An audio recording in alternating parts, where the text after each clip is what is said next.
Adelaide. A warm night and hot tomorrow, 43. With the 4 o'clock news, I'm Kendall Brattig. Get to Agostino Mitsubishi, Nailsworth and Mawson Lakes for the Outlander ES. Drive away from just $39,990.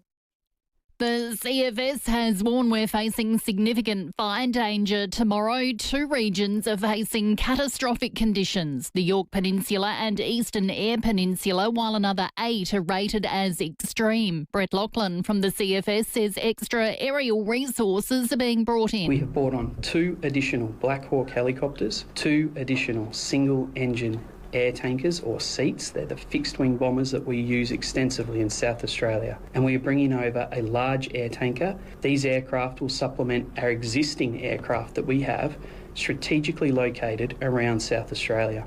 Well, Robert Charlton from the SES says fire isn't the only thing we need to be concerned about in the extreme heat. When we see these longer and more intense heat waves, that they kill people. When we see the high temperatures over prolonged days and we see the hot overnight temperatures, people don't have the ability to cool down. So we urge people to take this seriously. And the forecast maximum in Adelaide for Australia Day is now tipped to reach 45 degrees. The man suspected of murdering 3 people and injuring another in the New South Wales Central West has never held a gun licence and was recently released on bail. Police are yet to locate 37-year-old Julian Ingram, who's accused of shooting dead 2 women and a man, including his pregnant former partner. Regional Commander Andrew Holland says Ingram was granted bail in November. At this stage he was on bail for domestic violence offences. Again, the bail initiated by the police was in relation to bail conditions and obviously ADVOs. We'll say that in the time that he has been on bail, he has complied with every condition and police have checked on him multiple times. The Prime Minister has declared a rift between the Liberals and Nationals chaos as the blame game continues over the split of the coalition. As Susan Lee faces the possibility of a leadership spill within the Libs, her Nationals counterpart David Littleproud is laying the blame on her for the coalition blow-up. Anthony Albanese says the 2 parties have been focused on themselves for a very long time. Now, whenever they have to make a decision, what is exposed is how the Liberal Party don't like each other, the National Party don't like each other, the Liberals don't like the Nationals, you have Nationals defecting to One Nation. It is chaos. And the Prime Minister is in Perth attending the funeral for Tim Picton, the brother of SA's Health Minister Chris, who died in hospital on Monday, allegedly after a one-punch attack. Tensions are again on the rise in the Middle East, with US President Donald Trump again warning Iran of severe repercussions if it kills protesters or tries to restart its nuclear program. Speaking on board Air Force One, he's confirmed a large armada of naval ships and attack aircraft are being staged in the region. Well, we have an armada. We have a massive fleet heading in that direction, and maybe we won't have to use it. We'll see. The aircraft carrier USS Abraham Lincoln and several guided missile destroyers will arrive in the Middle East over the weekend. And we could soon see purple tomatoes on the shelves of some fruit shops. All Aussie farmers have been developing an antioxidant-rich tomato genetically modified with Snapdragon DNA. The produce has been given the tick of approval for sale. Managing Director Travis Murphy says it'll hit Victorian shelves first. Import and distribution of seed to nurseries and things like that for our growers that we're going to be using to grow it. Once we get up and going with that, and then hopefully into retail by sort of spring 2026 is what we're aiming for. Turning to FIVEAA sport, and despite a scare, 2-time Australian Open champ Aryna Sabalenka is through to the 4th round at Melbourne Park. Shane McGuinness is there. Top seed Aryna Sabalenka had to endure 2 tough tiebreaker sets against Anastasia Potapova before ultimately prevailing 7-6, 7-6. Sabalenka recording an uncharacteristic 44 unforced errors, keeping her opponent in the match. Elsewhere, American Lerna Tien advanced to the 4th round here at Melbourne Park for the 2nd year in a row, winning 7-6, 6-4, 6-2 against Portugal's Nuno Borges, while 19-year-old Canadian Victoria Mboko continued her spectacular run, defeating Denmark's Clara Towson in 3 sets. Sam Wellsford has taken out stage 3 of the Tour Down Under. For the first time, Henley Beach hosted a stage start before riders headed up to the hills. Wellsford crossed the finish line in Nairn first ahead of Tobias Lund Anderson and Lewis Bower. And the Adelaide 36ers are in action today. They played the Breakers in New Zealand. Now checking 5AA traffic. Afternoon at Sellex Beach Road's closed due to a previous crash. Main South Road near Sellex Beach Road. Largs North, urgent electrical works there. Victoria Road near Mildred Terrace.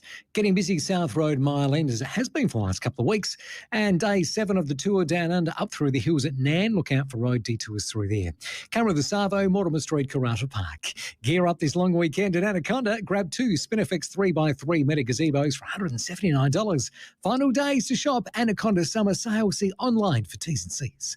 Adelaide's most accurate traffic on 5AA. Get the Toyota Forklift Advantage. Visit toyotamaterialhandling.com.au. A warm night down to 25 and mostly sunny tomorrow. 43 the top, sunny on Sunday 37, a scorcher on Monday for Australia Day 45 and 39 for Tuesday. At the moment 35. Now let's see what's happening on 9 News tonight. I'm Brenton Raglis. Tonight, urgent heatwave warnings. Above 40 tomorrow before South Australia braces for its hottest day in 6 years. New police powers unveiled for Australia Day. A man charged with attempted murder over an alleged Victor Harbour bottle attack. And we're live to the Australian Open ahead of De Minaur's third round showdown. 9 News. Your news. 986 on 9 and on 9 Now.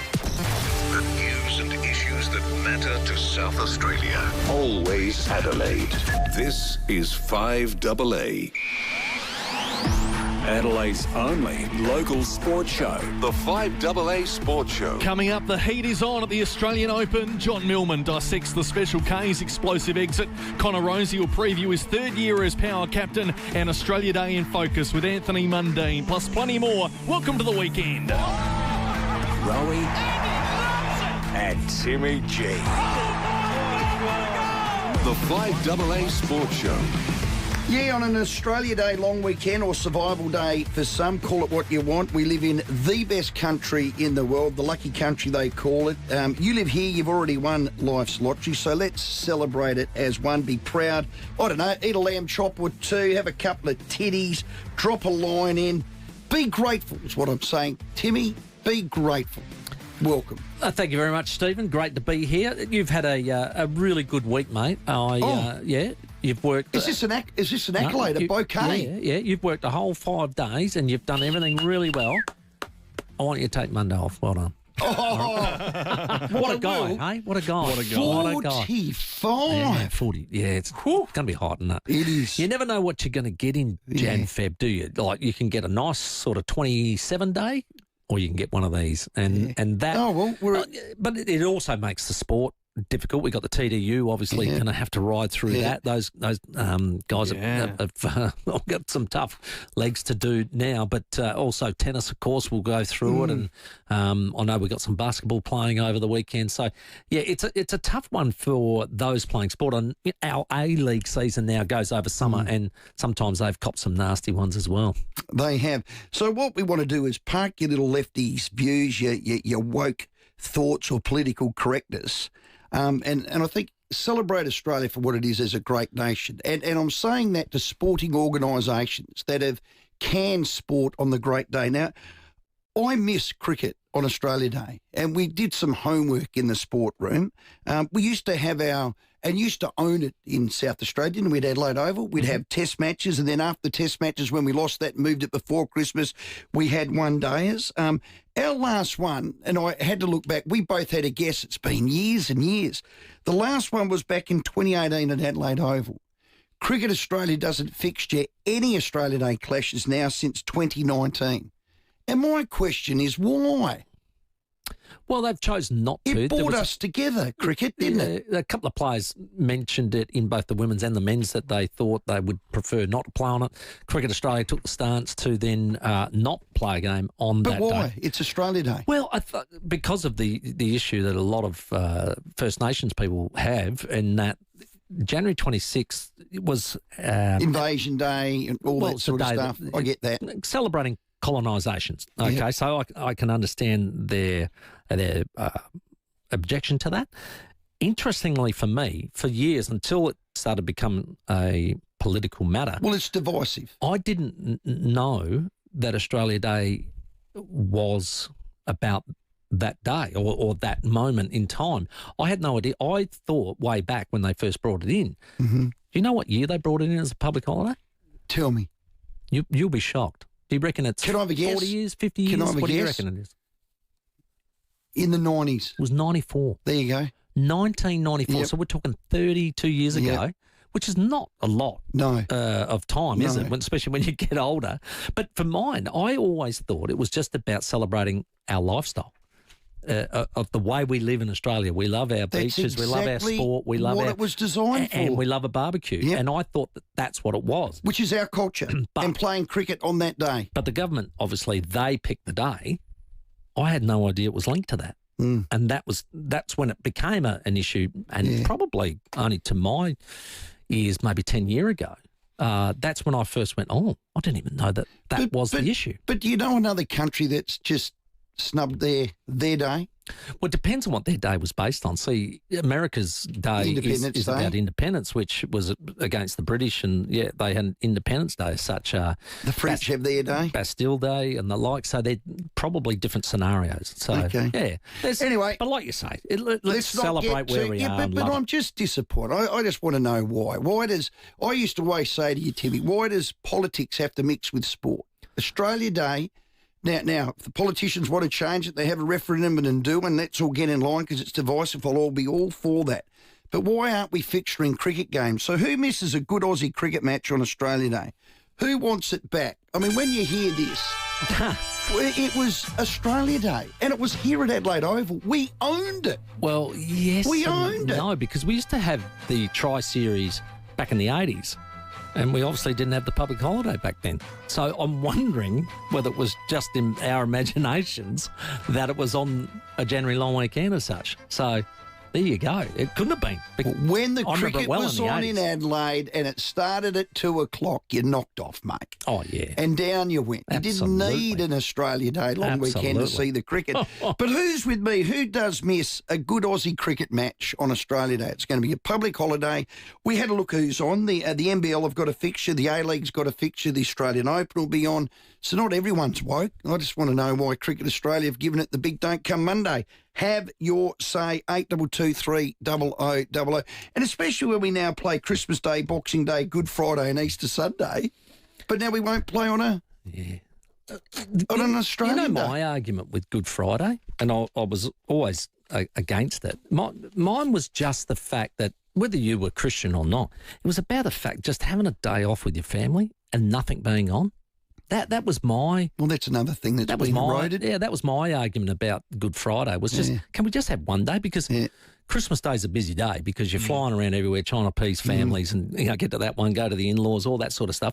And it's a busy day. Yeah. But Good Friday was a really good day just to do nothing and maybe have a bit of seafood or something. And again, regardless of your religion, it was just nice to do nothing with the family. But, Timmy, it was based on religion. Our Constitution was written on Christian values. Yeah. I guarantee in 15 years there won't be a Good Friday and a Sunday and a Christmas Day and all that. Well, potentially.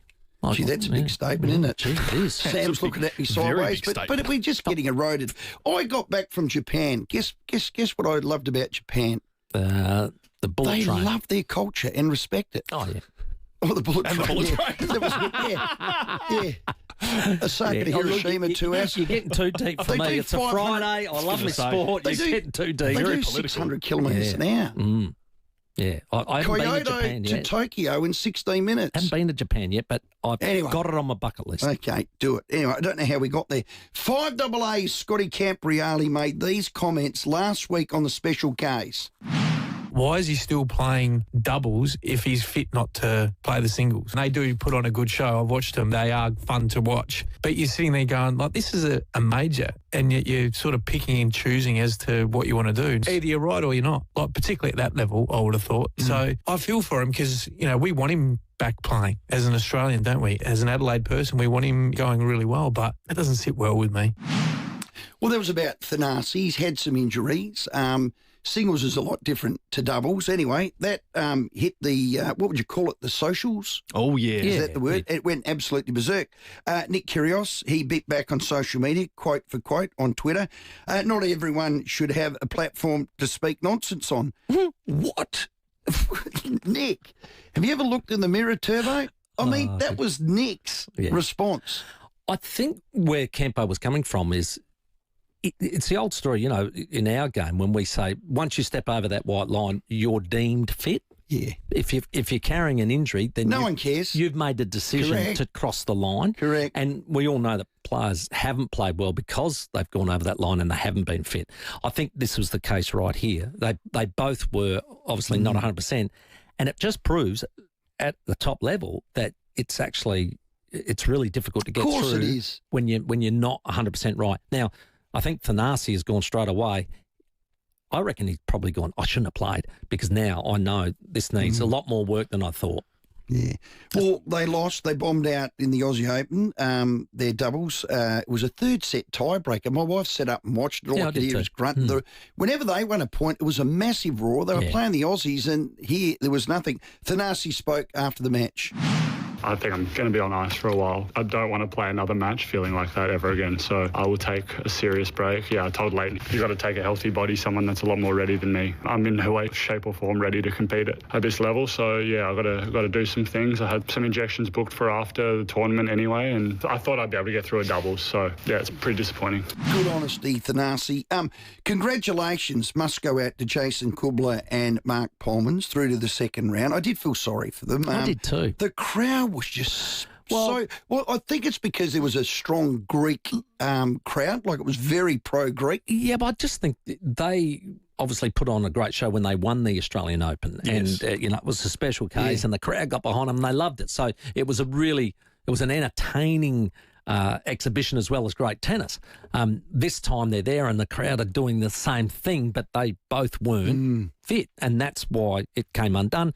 Unfortunately, it came undone against a couple of Aussies who left the court basically in silence. And I felt for them. I thought, they don't actually deserve that, because on any other night and any other opponents, they probably would have been lauded off. So they've had a bit of a hollow victory, it felt like. Well, the special Ks, they do attract a crowd, don't they? Absolutely. And I love how passionate the Greeks will go, the Croats will go, I love that. That's what makes the environment. Well, it's an international tournament. It is, absolutely it is.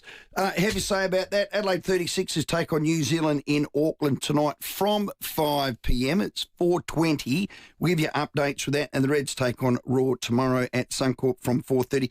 Timmy, they need to win that one. Yeah. It'd be nice to get a 3-pointer there. Like I said, they've started to... Well, they've won 3 out of 5, and I think they're starting to find their feet. We get those younger lads back from the Olyroos, as we heard from Tony Wittmar last night, the hole-in-one specialist. But, yeah, we get those back as well. So, look, the other thing about it I said to you was our skipper, Craig Goodwin, played his best game. I think we're going to see... Snagged a goal, hit the bar, 2 assists. We're going to see a really big second half from him. It is Friday. It is Rusden Friday. It is a bottle of Rusden Blackgut Shiraz. Yummy. And even on a hot night, if it's slightly chilled, you can eat it with the best Kobe. Do you know what I do with them? Wagyu if I have the esky full of cans or whatever, I just put the red on top. Yeah, nothing wrong with that. Just leave it there for about 15. Just to knock that little bit of room temperature. Yeah, correct. Don't mind that. So we have a bottle of Rusden Blackguts. Who misses a good Aussie cricket match on Australia Day? Park your prejudices. Who misses it? Because I do. 8223 0000 Rusden Blackgut Shiraz is up for grabs. Anthony Mundine, we'll talk a bit about Australia Day as well and what his new role is with something he's doing at 5 o'clock this year. We have Connor Rosie from Port Adelaide shortly. We'll cross the Australian Open as well. John Millman to give us the latest from Melbourne Park, and Johnny Kelton from racing.com. Your calls as well next, 21 after 4. Rowey and Timmy G, the 5AA Sports Show. 5AA is celebrating local businesses across Adelaide, like Gramazio Foods, SA's only celiac certified food store, Burnside Village, Golden Grove Village, and online at gramaziofoods.com.au. 5AA, 5AA, supporting local, celebrating SA. Hilux, an unbreakable connection since 1968. The new Hilux is here to take you from the worksite to the weekend with confidence. If you're looking for a ute that Australia knows and trusts, Hilux has been proving itself for generations. Plus, every new Hilux comes standard with capped price servicing. Conditions apply. Experience the new Hilux difference and take a test drive today at the new Jarvis Toyota, Brighton Road, Somerton Park. On Booking.com, it's easy to book your holiday home. So if you're bored of this... Guys, found an apartment. The price just jumped up. With us, there's no hidden fees. Booking.com, booking.yeah. Whether you're kicking goals today or your prime was back in the day, you can rely on complete comfort every night. Their beds are built with active zones you can adjust in seconds to ensure your body gets the right support and you can get a more restful sleep. They look like your average bed, but they're far from average. And if you're regularly being sent off for snoring, it can help you with that too. Visit completecomfort.com.au or visit the Wayville showroom to experience complete comfort beds for yourself. Your summer escape starts at Camper Agent RV Supercentre. Explore incredible deals on leading brands like Winnebago, Windsor, Kia, Antria and Design RV. Caravans, camper vans and motorhomes, new and pre-owned, ready for immediate delivery. Whether you're planning a quick weekend getaway or an epic cross-country adventure, there's never been a better time to buy. With trusted brands and friendly experts ready to help, Camper Agent makes it easy to hit the road this summer. Visit Camper Agent RV Supercentre, Parafield Gardens and start your summer adventure today. Get saving now with City Discount Tyres. We're offering great deals on the world's top brands in tyres, wheels, suspension and parts. Suitable for four-wheel drives, SUVs and passenger cars, including Falcon, Michelin, Pirelli, Kumho, Hankook and many more. Finance options available. Search citydiscounttyres.com.au and locate your nearest dealer today. City Discount Tyres. We're driven by value. School is almost here. But living in poverty means 8-year-old Ava doesn't have the essentials every child deserves. Don't let poverty take another school year from Ava. Sponsor a child today. Search the Smith family. There's a difference between being served and being helped. Often at a big hardware franchise, you're just being served. At Mowers Plus Salisbury, we're here to help. We ask the right questions. Then we can help you pick what works from a huge range of brands and options. Decades of know-how and a workshop that keeps everything you own running like new. No gimmicks, no nonsense. Just genuine service from people who care. Google Mowers Plus Salisbury and trust your garden to us. Rowey and Timmy G, the FIVEAA Sports Show. 24 minutes after 4, we'll talk Australian Open next with John Millman, Alex Dimonor in action tonight at Rod Laver Arena. Lots to talk about from the Special Ks last night, and for a Rusden Blackgut Shiraz, we want your calls. Do you want cricket back on Australia Day? 8223 0000 is our number. Largs North, urgent electrical works, Victoria Road near Mildred Terrace. Got some delays up through the hills around Nan. That's for the tour down under today. What a cracking day for that. And works at Hawthorne Blair Road near Grange Road. Camera to look out for today, McGill Road, McGill. Every minute of every day, a child is admitted to hospital. Help make it a happier place with a $30 donation to the Starlight Foundation every month. Donate today at starlight.org.au. Adelaide's most accurate traffic on 5AA. Well, day 6 of the Aussie Open. Joining us is Channel 9's former player, now commentator. Does a great job, John Millman. Johnny, welcome. Yeah, thanks for having me. Now, 42 in Melbourne tomorrow. Will they postpone it? Will they have to put roofs on? Will they have to get air conditioners? What's going on? No, I think it'll be game on, and Novak Djokovic will be happy. We've just seen the schedule, and he's on the night match. Now, it'll still be a bit hot then, but I think Novak Djokovic is the big winner here. I feel more for the fans having to last through the heat, but I'm sure the beer sales and drink sales will be up. Yeah, well done. Let's talk about the Special Ks out in the first round.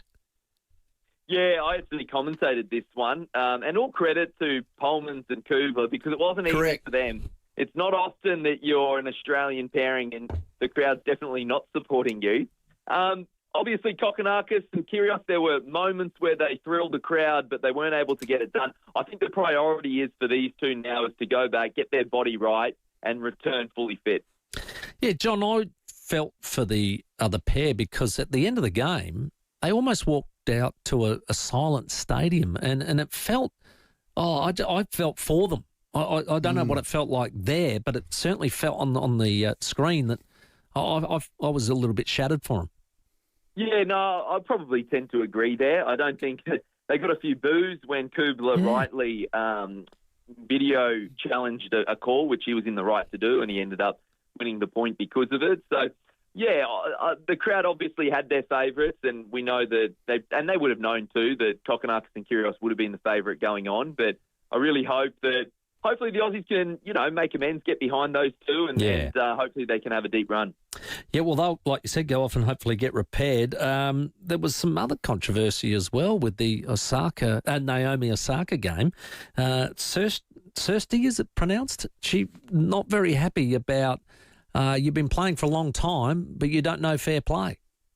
Yeah, Sorana Castilla from Romania, who's this will probably be her last Australian Open. She has been a great professional for a long period of time. I think, look, there were probably things that were said that both players regret. She wasn't happy in between first and second serve. She thought that Naomi Osaka, who was pumping herself up and giving her big commands between first and second serve, Castilla didn't like that. Now, I can see Castilla's side, and she did ask the umpire what the go is there, and the umpire said it was fair game. But I will remind the umpire that when the crowd are making noises between first and second serve, the umpires are very quick to tell them to be quiet too. So I can see Kirsty's side and her point of things. On the flip side, with Naomi Osaka, she's not a malicious person. She's not one of those players that you see as a bad sport. I just think that she was in the heat of the battle and trying to get herself revved up. So I can see both sides of the argument there, and hopefully today, after a good night's sleep, some food in their bellies, hopefully today they can, they can make up. Will Osaka be able to challenge Sabalenka?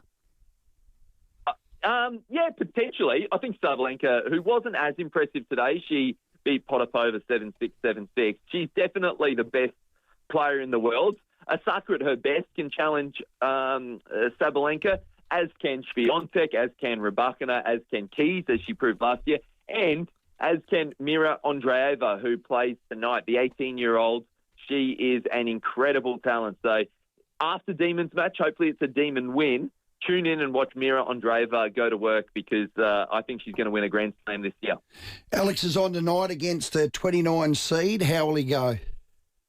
Yeah, he's up against Big Foe. Now, Francis Tiafoe is trying to return to some of his better form. He's been, as he's been knocking on the top 10 for quite some time, and then last year was a real down year. That's why he fell outside top 30 at one stage. So we know he's got a big game.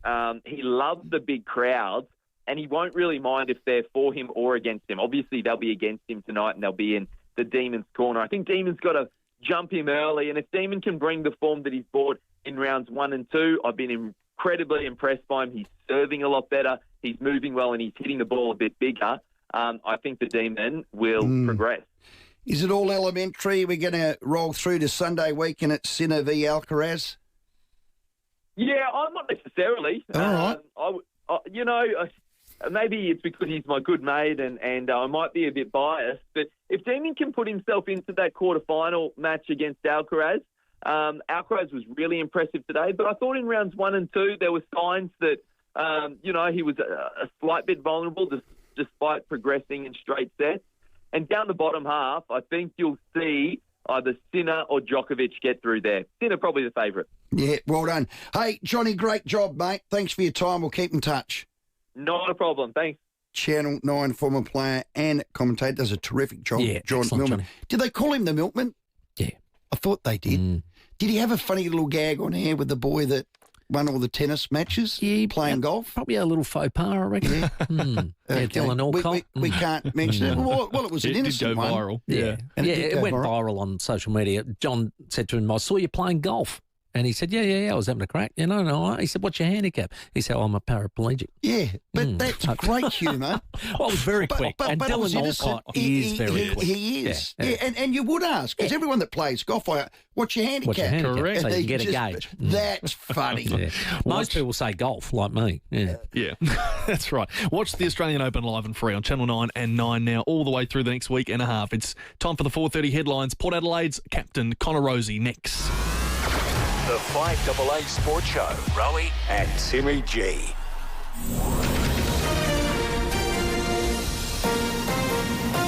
This is 5AA News. Always Adelaide. Good afternoon, I'm Kendall Brattig. The CFS says tomorrow's as serious as it gets as we head for a 43-degree day with catastrophic fire conditions forecast in 2 regions. Hundreds of mourners, including the Prime Minister, have farewelled Tim Picton in Perth, the brother of SA's Health Minister Chris. Shingles cases have almost tripled among younger Australians aged 25 to 49. And men's top seed Carlos Alcaraz is into the 4th round at the Australian Open. Alex de Minaur's in action tonight. Now checking 5AA traffic. Afternoon, a breakdown to look out for today at Regency Park. It's on the north-south motorway off-ramp just near Katina Street. Largs North, urgent electrical works, Victoria Road near Mildred Terrace. And day 7 of the tour down under up through Nairn and the hills. So look out for detours through there. Getting busy South Road Mile End, getting slow Brighton Road Glenelg East with a camera. Mortimer Street at Karata Park. Absolutely everything is on sale at Freedom. Save 20 to 60% off absolutely everything. Plus, enjoy free delivery. Their biggest sale ever, must end Monday, only at Freedom. Adelaide's most accurate traffic on 5AA. Down to 25 tonight and then hot tomorrow, 43. At the moment, 35. More news at 5 o'clock on 5AA. Always Adelaide. This is the small story that should be the big story. David Penberthy and Will Goodings. The mid-year budget review came out and included $47.8 billion of what they call revisions. 5AA Breakfast. How can they be that wrong? COVID broke our brains when it came to government expenditure, and we have to realign them. Adelaide's leading breakfast show. Frankly, nothing matters more than how the federal government spends your money. Weekdays from 6 a.m. on 5AA. Always Adelaide. Mitsubishi Motors introduced Australia's first 10-year warranty with 10 years capped price servicing. And now we've added 10 years roadside assistance. That's a lot of 10s. That's confidence, reliability and peace of mind, all covered for a decade. Mitsubishi 10-10-10. You can count on it. Exclusions and conditions, including Mitsubishi servicing, apply. Simon Leonau is here from Nordic Design Furniture, Adelaide's best-kept furniture secret. You know, I think for 54 years, how many people you've made happy. We enjoy making things to fit. Lots of apartments are suddenly happening in Adelaide. And what's the thing that's challenged with an apartment? It doesn't fit or doesn't even go in the lift. And you can tell the difference between quality too, when it's real craftsmanship as opposed to an assembly line. You can tell. We have Australia's largest showroom. Manufacturers generally don't have a showroom. Simon Leonau from Nordic Design Furniture, Adelaide's best-kept furniture secret. You've had a lifetime of independence and you want to keep it that way, on your own terms. That doesn't mean doing everything alone. It means having the right support, the kind that respects your choices. At Nurturing Independence, our care is personal, consistent and centred entirely around how you want to live. No one-size-fits-all plans, no rotating staff. Just people who listen, understand and help you stay safe, comfortable and in control at home. Visit nurturingindependence.com.au. When you're hosting a family Christmas party, you might start with a go-to roast, a drama-proof seating plan and that gravy recipe that's a family secret. But those in the know find all the answers in the aisles at Pals. Sam and Jamie from Parafield Airport Liquor Store know every drop on the shelf. They can make sure you have the best wines, beers and spirits for everyone. And great gift ideas too, all under one roof.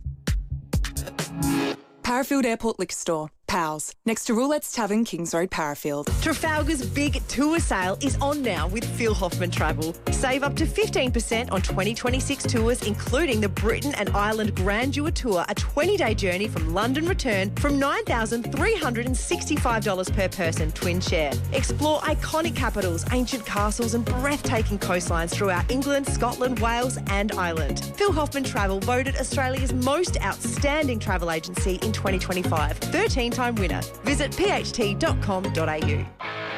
The 5AA Sports Show with Rowey and Timmy G. 24 minutes to 5. Anthony Mundine to join us at 5 o'clock. Talk some Socceroos later on after 5:30. And Racing.com's Johnny Kelton will join us as well with your tips for the Australia Day long weekend. Some great news down at Alberton. They named their captain. It is Connor Rosey. Vice captains are Willem Drew and Zach Butters. I like that. We've got the skipper on the line. Connor, congratulations on being captain again. Yeah, thanks, boys. It's it's an honour as it always is, and obviously having Drewy and Butsy as the right hand men will be great again. So looking forward to this year. 2 years in now, what have you learnt as a captain?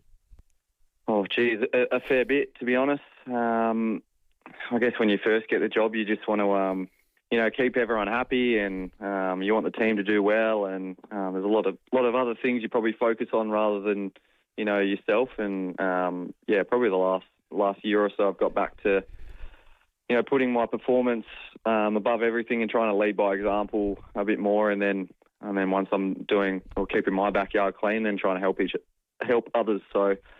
It's been a big learning curve, but everyone's a different leader, and I've got my own way of doing things. So it's been really fun so far. Yeah, because I had your third year. Would you do anything different or do anything new? So priority for you is just making sure that your backyard's nice and clean, and you're doing what you do best, and then you can help others. Yeah, exactly right. I think that's probably the main learning that I've taken, and.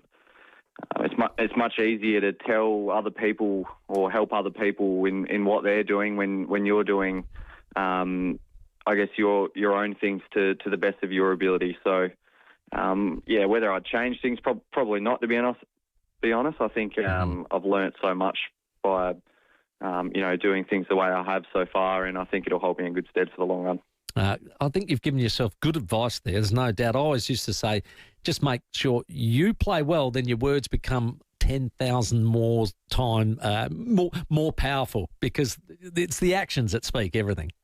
Yeah, exactly right. It's what all the good leaders that I've played under in the past have done.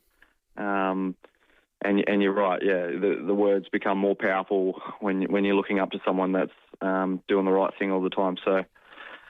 Yeah, hopefully myself and the other two boys can lead by example again this year. Connor, well done. Brilliant. No-brainer, obviously. Are you more comfortable now in the role? That's one thing. You can like a role like that, or you can really love it. Have you got to a point yet that you really love being the captain? Yeah, I think this year especially I've probably enjoyed it a lot more. I think where our group is at the moment, we've got so many young guys that are just really keen to get better, and I think that's probably driven my passion to want to lead them even more than I probably have in the past. We've had a lot of guys that have been over 30 and are at different stages in their career, but the group we've got at the moment are just extremely motivated and just want to get better. So it's made my job I guess much more fun when you're telling people what to do and they listen and want to improve. It's definitely probably the most enjoyable part of being a leader. Yeah. Was the process similar to when Ken was coach, or did Josh Carr just say, mate, you're my captain, you're the two deputies, and these Roosters here are going to be the backup? We actually did a bit of a vote just to get a gauge on where I guess Kari thought the rest of the group felt the leaders were at, and that's where it landed. We've got some other guys that are going to be helping us throughout the year as sort of an unofficial extended leadership group. So we'll have a lot of people to help us along the way, but it's probably a little bit different to how we've done it in the past.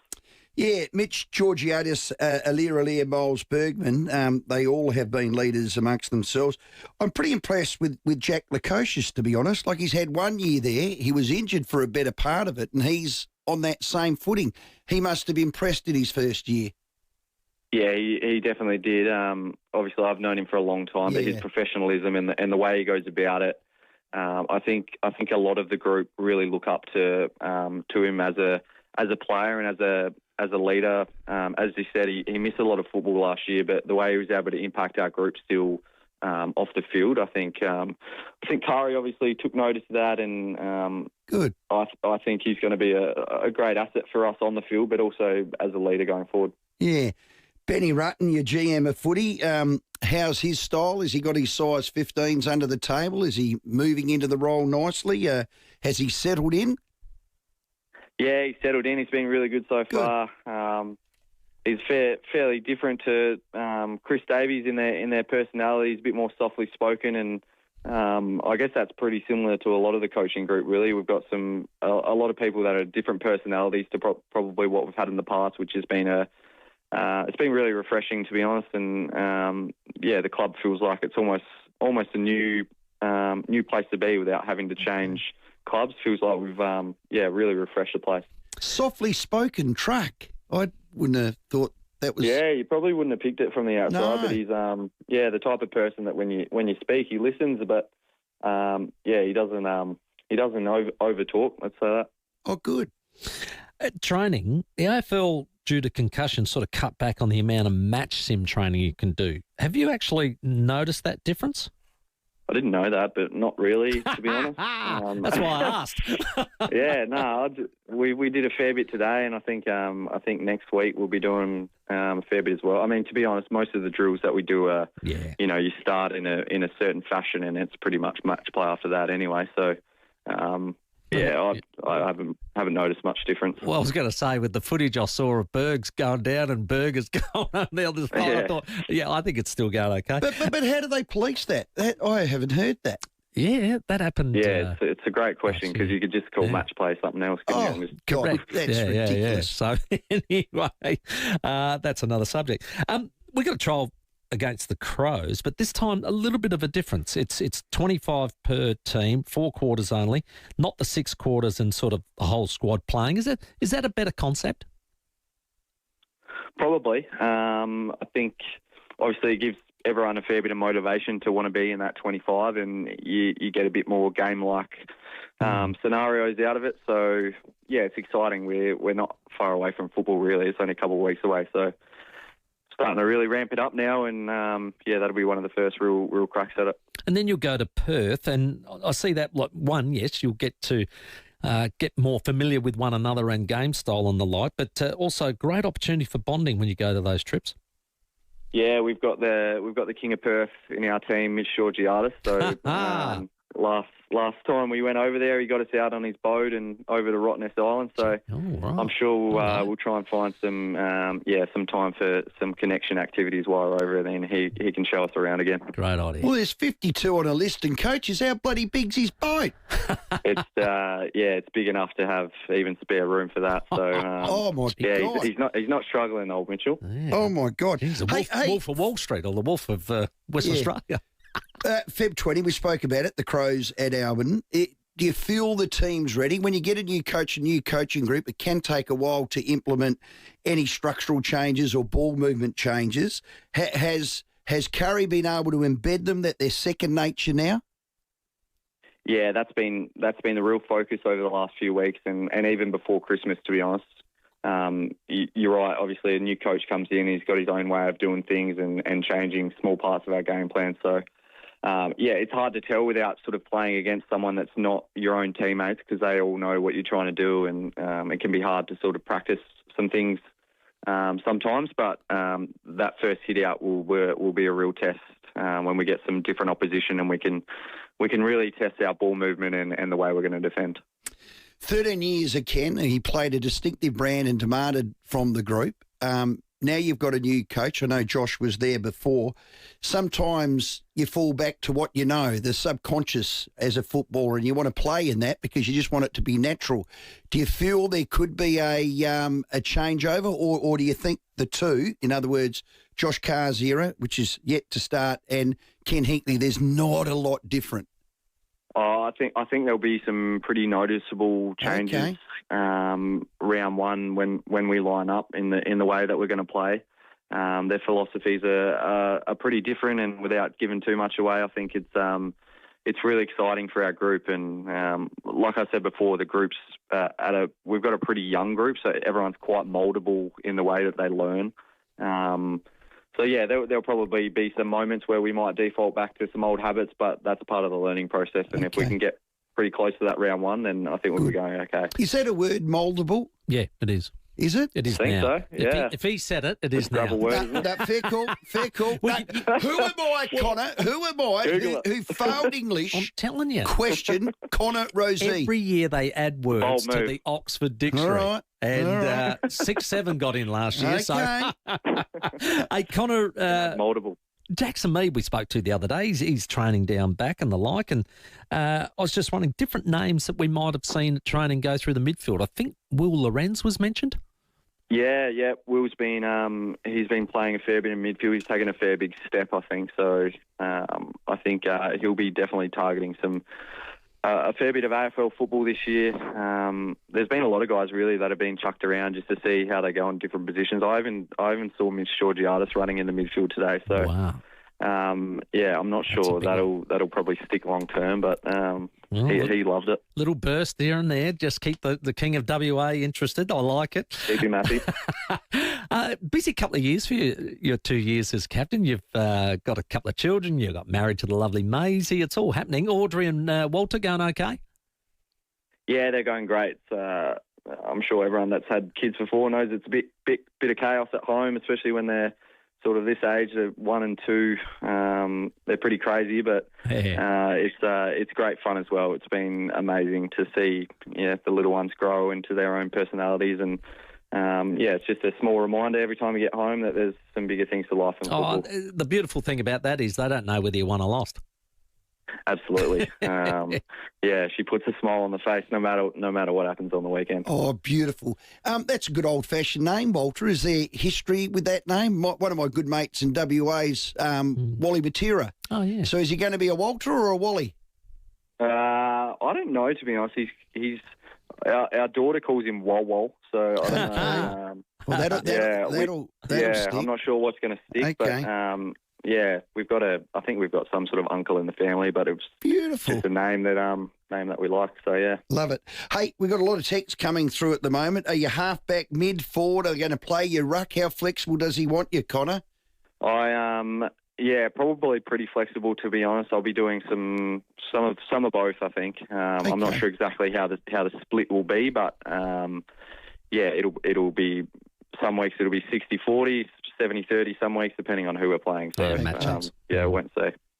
Excellent. Hey, Connor, all the best for the season. Buddy. Congratulations on the number 1 Guernsey once again, and we'll see you at the season launch. Thanks, guys. Appreciate it. Thanks for having me on again. Good man. Connor Rowey, the captain of Port Adelaide, our guest. We'll take your calls for Rusden Blackgut Shiraz straight after this break. It's 12 minutes to 5. Let's check roads. Afternoon at Regency Park, a breakdown on the north-south motorway off-ramp just near Katina Street. Largs North, urgent electrical works there, Victoria Road near Mildred Terrace. And your day 7 of the tour down under today up through the hills at Nan. Look out for detours through there. Pretty busy South Road at Mile End. Pretty slow Brighton Road, Glenelg East with a camera. Muller Road at Hampstead Gardens. Get ready for Clean Up Australia Day. Let's get our gloves on Sunday the 1st of March to give back to a place that we call home. Register now at cleanup.org.au. Adelaide's most accurate traffic on 5AA. Rowey and Timmy G, the 5AA Sports Show. Launch into 2026 behind the wheel of your brand new Mawson Lakes Volkswagen. The New Year clearance is on now with new and demo Volkswagens priced to clear. Want immediate delivery? You got it. Want easy finance options? Done. Hurry in for your perfect model and colour. The sooner you get to the showroom, the better your chance of scoring your dream car. Mawson Lakes Volkswagen's New Year clearance sale. Ends soon, so hurry. Salisbury Highway, just a short drive from the city. This summer, you can enjoy 50% cash back, up to $50 from your coastal dining or seafood purchases in the Dining Cashback program. The next draw closes the 31st of January with 60,000 dining cashbacks to be won each month. Make the most of the Dining Cashback program now. For entry and full T's and C's, visit southaustralia.com/dining cashback. Limitations apply. Licence numbers T25/2027 and T25/2026. It's hard to trust someone with your property when they've never even set foot in it. Keep your property clean, safe and running smoothly with a local. Servicing SA Cleaning and Facility Solutions are a homegrown South Aussie business across a full range of facility services, from cleaning to maintenance, from pest control to security. Servicing SA has your commercial, retail or community facility covered. Affordable, reliable and 100% local. That's Servicing SA. Find out more at servicingsa.com.au. What makes Ray White the big name in business broking? They're people, like multi-time SA Business Broker of the Year, Brett Buckley, and his team of business professionals. They take a deep dive into your business, finding value and potential, and they know what they're looking for because they know businesses. They're not real estate salespeople trying to sell businesses, they're business people selling businesses. If you want to know what your business is worth, touch base with Brett. Search Ray White Business Sales SA. Multiple Business Broker of the Year awards. Oh, geez, it's hot in here. Can someone pass the Morford air? Oh, that's better. When the temperature is too hot or cold to bear, reach for the Morford Air, Adelaide's own homegrown family air conditioning company. Morford Air has kept South Australians perfectly comfortable for over 50 years. So when it's too hot or cold to bear, you can always reach for the Morford Air. Look for the bright blue building at 602 Marion Road or visit morfordair.com.au. Morford. Get the outdoor living that you want at Garden Grove. Entertaining in the garden? Come and explore the range of new and beautiful outdoor furniture, water features, garden pots and giftware. It's everything you want. Garden Grove, Golden Grove Road, Golden Grove. Garden Grove, that's the garden. Garden Grove, that's the garden. Garden Grove, the garden that I Phone want. 8251 1111 for delivery to all areas. Open 7 days.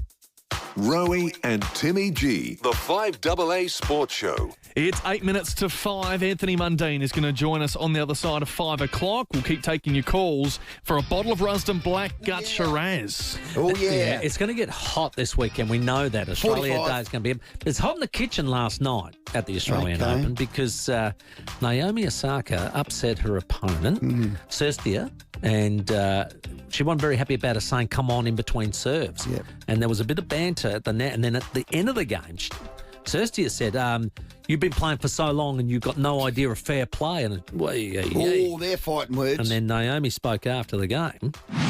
Apparently a lot of come on, so she was angry about, but whatever.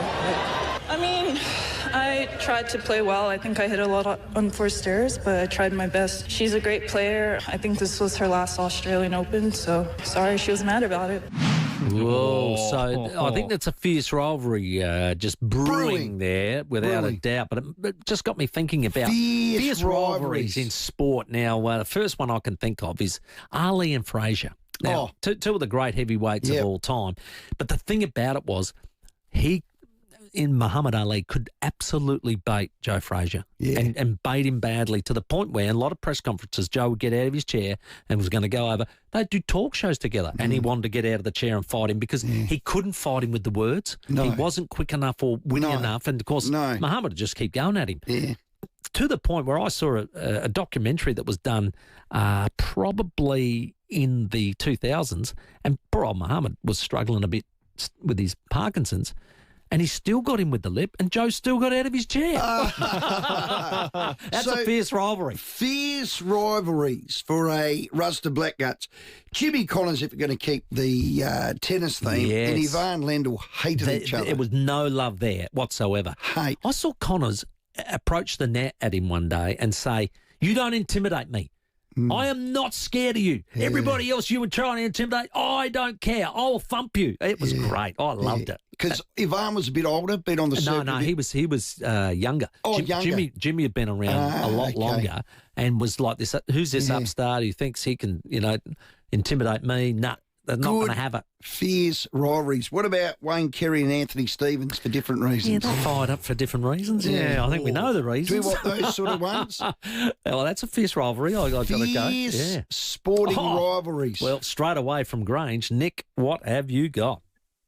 I've got much better than Ali versus Frazier. You've got the classic Josh Carr versus Mark Rasciuto. That's a great call, Nick, on and off the field in the end, as we saw. One of the great boxing rivalries of our time in the western suburbs. Yeah, that's a good call, Nick. And being from Grange, you might have been close by.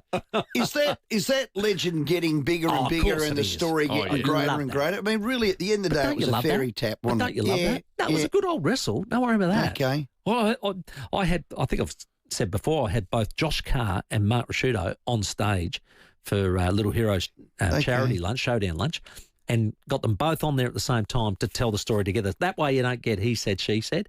And it was fantastic. Identical too, yeah. It was brilliant story from both sides of the wicket about what happened. And it was so good. And the best thing that came out of it was Rude picks up Carr outside, puts him onto a bonnet of a car, and as Josh is trying to defend himself, he said people were coming from everywhere because that sort of launched the fight. Escalated it. He said a fist came in from nowhere, and he's there. At first, everybody thought, who was that? Because it came in from nowhere and went whack. And he said, anyway, later on, I sort of found out he said it was Goody. he said, yeah, Goody slipped one in while I was on the bonnet. Well, here's the thing. Imagine if there was CCTV. Oh, yes. See, that's everywhere now. Yeah. Absolutely. Every street corner in Adelaide, every business, every house. Both lads told it really well, took it really well. Yeah. And I'll never forget, because Rue's side of the story was they were at lunch across the road, and they'd been at lunch all day. And this was a fact that the Bort boys just came in like 5 or 6 hours later. Now, they were well and truly, what would you say? Pickled? They'd overcoated. Sideways? They'd overcoated. But Rue said, no, we're going over there and this is how it's going to go down. And when I started, jump in. Anyway, Rue reckons he's approached Josh and he said, I don't like the way that you approached me on the footy field or something like that. And Kari said, look, I was stone cold sober, but I knew he'd had a drink. And he said, well, I'm sorry you feel like that, Mark. He said, I could see where this was going. It was such a good story, but it was a fierce rivalry on the field, no doubt. Well, if you want to win that Rusden Blackgut Shiraz, we have a bottle up for grabs on this Friday night, so call in, be a part of it. Tell us, a fierce rivalry. 8223 0000 is the number. Rowey and Timmy G, the FIVEAA Sports Show. Build like a brick house. Basic Trailers make quality trailers of all sizes here in Adelaide. Made with Australian steel, you get 12 months warranty and factory direct pricing across SA. Visit basictrailers.com.au. Basic Trailers. Basically better. Adelaide's local, trusted and truly connected talkback radio station. 5AA. Always Adelaide.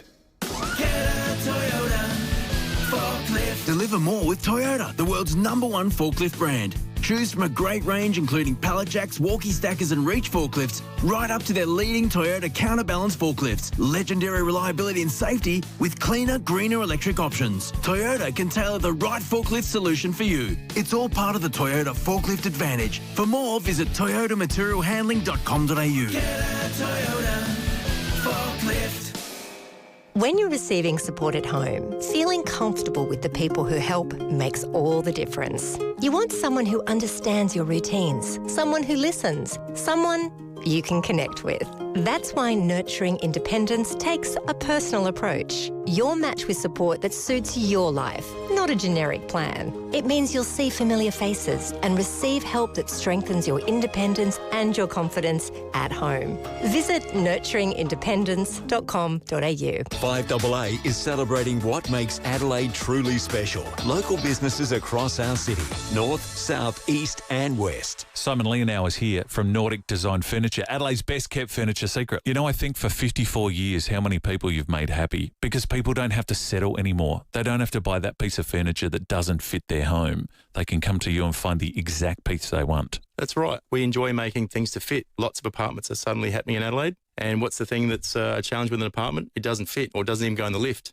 I've heard people walk in and gasp when they see the range that you have. Like they walk in and they get to choose leathers and woods and every part of that. It's not just, well, there's 3 of those, pick one. We say there's a lot of fun in being able to choose and customise, you know, your lounge, whether it's the height, the size, the width, the comfort. And you can tell the difference between quality too, can't you? When it's real craftsmanship as opposed to an assembly line. When you see something that's made by hand, you can see the quality. I mean, when you're getting the world's best timbers or the world's best leathers or the world's most durable fabrics, and you can even smell the quality. It's the smell of real furniture. It's just been made. It hasn't been packed in a box, hasn't been sprayed to get it to Australia. It's quite unique. We have Australia's largest showroom. Manufacturers generally don't have a showroom. Can people bring their own designs to you? Absolutely. There's pretty much nothing we haven't made, so we can look at any design, and by the time we've made you a cup of coffee and you finish your coffee, we'll happily give you a price. That's that easy. Thanks for coming in. Great to see you. Thanks, Lee. Simon Leonau from Nordic Design Furniture. It's Adelaide's best kept furniture secret. 5AA, supporting local, celebrating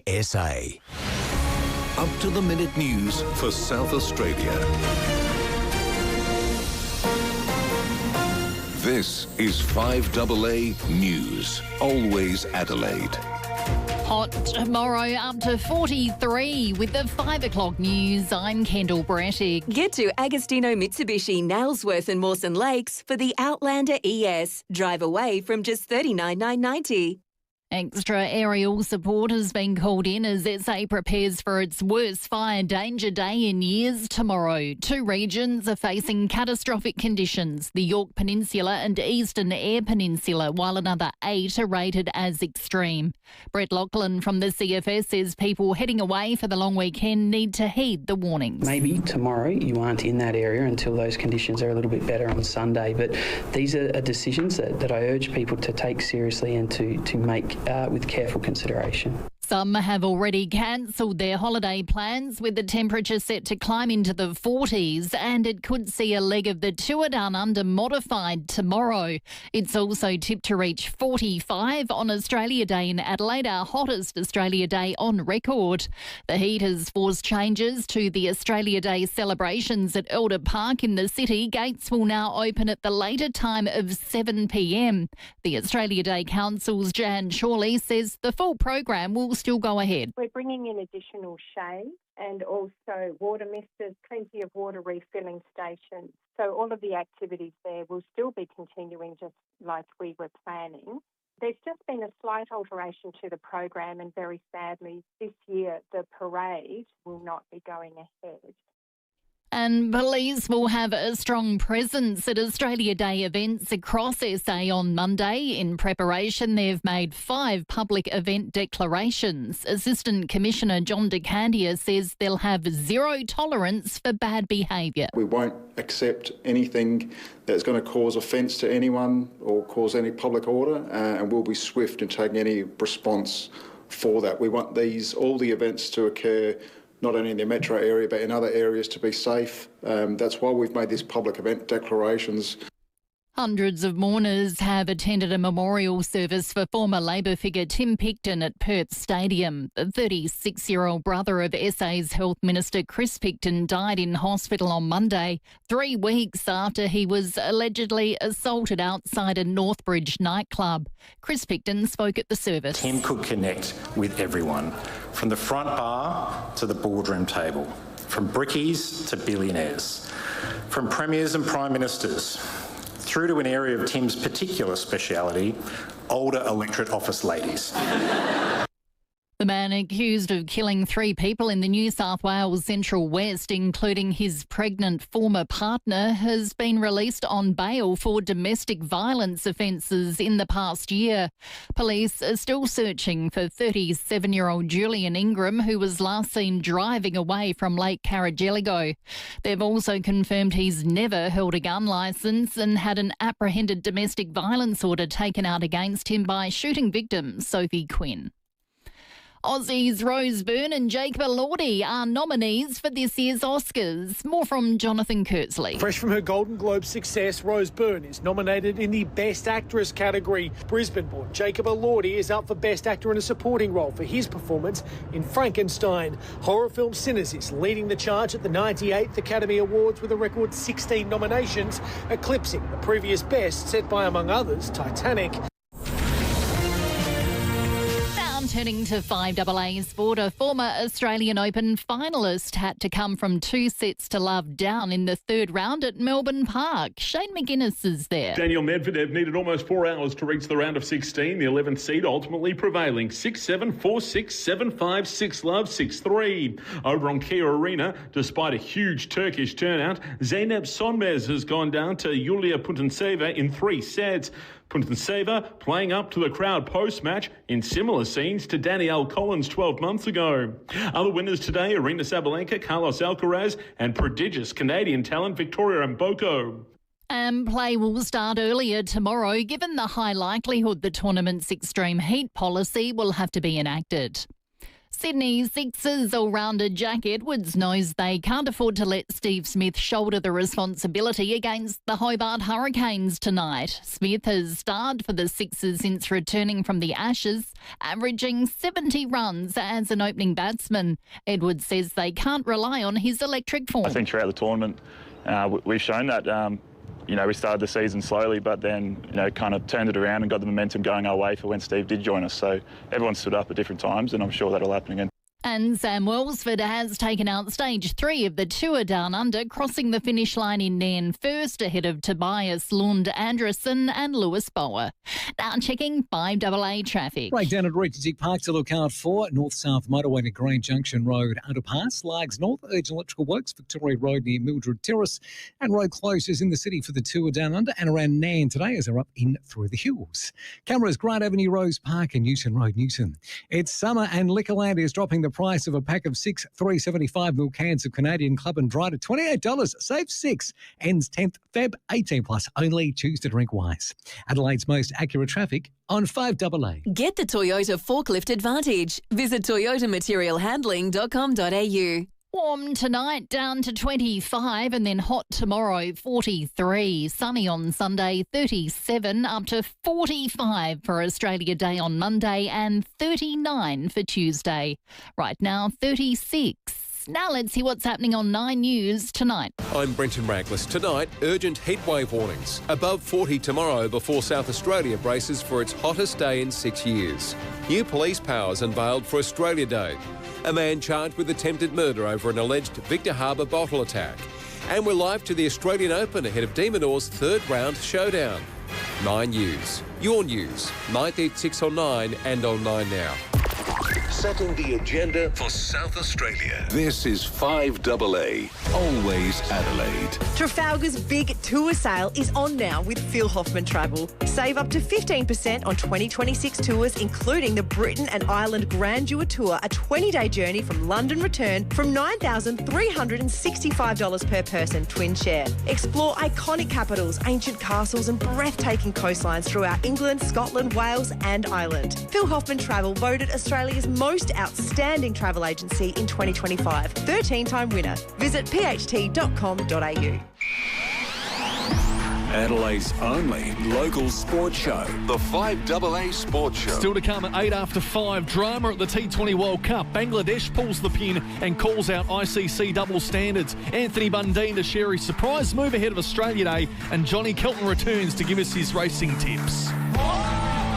Rowey and Timmy G. The 5AA Sports Show. Yeah, going to be a hot weekend. 45 in Adelaide on Monday. Australia Day. Boy. Now, for a bottle of Ruston Blackgut Shiraz, fierce rivals, that they hated each other. There's been a few.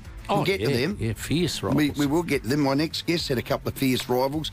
He's an absolute gun. We love him, Anthony Mundine. He's going to release Archie Roach's collaboration, I should say. That's a big word for me. Took the children away. He was a former NRL star, turned boxing. He joins us now. Chock, welcome. Hey, brothers, what's going on, boys? Well, now, actually not a lot. Chock, it's bloody warm over here. But this tickled our fancy, and I thought, I'll do a bit of research. You've got a bit of a musical background or career. You were in the musical video Bound for Glory with Angry Anderson, and you're in another one with Powderfinger. Yeah, I had a few film clips back in the day, especially that one with Angry Anderson. I was only about 16. Jeez. And I was bound for glory. Yep. I still remember it, and how true it was, bruh. I was definitely bound for glory. You were, especially in those NRL early days. So, are you a singer, a guitarist? Do you play bass? Do you play the drums? You've got a passion for it. I'm not really a musician, so to speak, but I dabble in rap back in the day. Okay. And I've done a bit of music, especially around 2006, 2007, and that's when I released Platinum Rider. And if you remember, I'm not sure if you guys ever saw it, but the film clip was a wicked film clip, and I burnt the Union Jack, and I burnt John Howard at the time. He was the Prime Minister. Yep. And that got me into a bit of trouble. Obviously, and obviously, so I sort of got blackboarded from releasing any more music. And but now you have streaming platforms like DistroKid and it's like a platform where you can distribute and get your music out there. And I thought at a time where, Survival Day's coming up, it's a great time to release the track that I did with the great man Archie Roach, the collaboration, our version. Yeah. It's going to be on Spotify, Apple, Amazon, TikTok, YouTube. You can do all of that. It's going to be released on what we call a Australia Day. For those that can't remember the song, here's a bit of it here. The children came back. The children came back. Back where their hearts grow strong. Back where they all belong. The children came back. First released in 1990. So what's the inspiration behind this one? Well, for me, my mum's mum was stolen generation. She died with no identity. And she went to all the foster homes in the Cootamundra and others, and she died with no identity. And my mum really was been very a lot of trauma from that experience with her mother, and I just wanted to tell the story through my nan's lens, and so when I wrote the lyrics for my rap, it was through my nan's eyes, Hey, Anthony, what was it like working with Archie Roach? He's a bit of a legend. Did you have any nerves, when you got alongside him? Archie, he's obviously a big personality. He's got a big heart, man. He's very, very. I don't know. It's funny, when you're around people that their aura is so overwhelming. And he had a very strong aura about him. I remember that. And but to actually redo one of the iconic songs of Blackfella music, took the shooting away to redo it to our version with him and me doing the 16-bar rap. Bro, it was a dream come true in that sense. Did he give you a hug at the end of it and say that was pretty good, mate? Yeah, we done it over 2 days, man. There's actually a couple of versions. So there's going to be two. There's going to be an extended version and the shorter version, the radio version that will be released on the 26th. Yeah. Ah, beautiful. He's a beautiful man and an absolute talent. I saw the film clip of the original and I went, gee whiz, I'd never seen him like that because I've only known him in sort of maybe the last decade, but he looked pretty pretty sharp, actually. He was a good-looking dude, man. Yeah. But obviously he went through a lot of stuff up and down throughout life, just finding his way. Absolutely. Do you still keep an eye on the boxing scene in Australia? Yeah, but I'm a big fan. Obviously I was a former fighter, but I'm a fan of boxing as well. So I definitely I was at the fight with Zoo and Giraffe. Yeah. Unfortunately, didn't live up to the hype. What'd you make of it? But I don't want to bag Michael or anything, but I think he could have went on. You know what I mean? I think he could have went on. If a fighter sort of goes down his shoulder or his back, and guys that are hungry to fight, you know what I mean? I don't know. Maybe Michael. What I'm seeing from the outsider looking in, he probably don't want it as bad as he thinks he does. So you're 50 now, Chock. I can't believe that. It just seems like yesterday we had you in the studio before you fought bloody Green, talking about fierce rivalries. Do you have any other affiliation with boxing? Are you coach? Are you mentoring? Are there some good kids coming through? I coach my son. That's all I coach. I teach him everything I know, everything I've learned over the years, and obviously I've got my own style as well. You know what I mean? So his fight's very similar to me. He's got obviously fast twitch. He's got good feet. He's got fast hands, but I think he's fighting a bit above his weight. His weight should be down to super welterweight and possibly welterweight. So we're just running through the process now, and he's going to probably have a couple of fights in next month, amateur fights down maybe in Melbourne, and get him going, man. How old is he? He's 24. Okay. God. 24. He was like me. He played football till he was about 23, 22, Okay. but he got a lot of injuries this week. Yeah, following in Wasn't really lucky. Dad's footsteps. Anthony Mundine, the great Chock, is our special guest. It's going to be out on YouTube, TikTok, Tidal, Amazon, all those platforms. Took the children away. Archie Roach's. That's a bloody big word. Can you say collaboration? Collaboration. I mean, two people getting together and working together.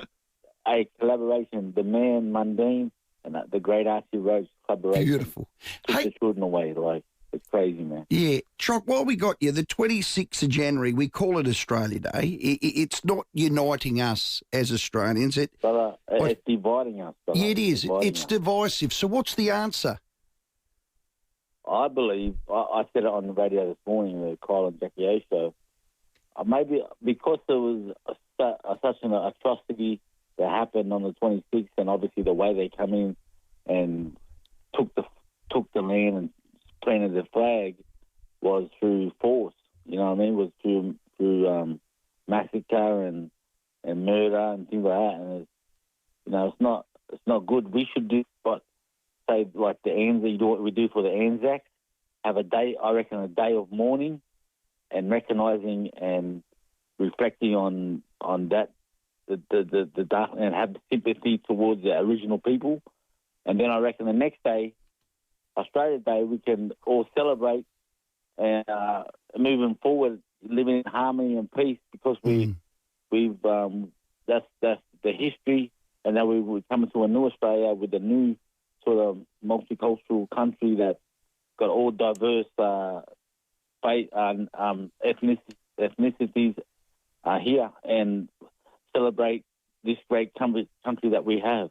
It is a shame. I mean, you've travelled the world with your sport, Chock. We've been to a number of places, and it's just a shame that we just can't get the date right, the time right, where we can all come together and unite. I mean, it is the lucky country, isn't it? Australia is the lucky country. It's the best country, brother. It's the best country. Yeah. But at the end of the day, the truth must be told. The truth must be told, and to do that, whether we do it for the Anzacs, where they have a mourning, a grieving session for the Anzacs, and then throughout the day.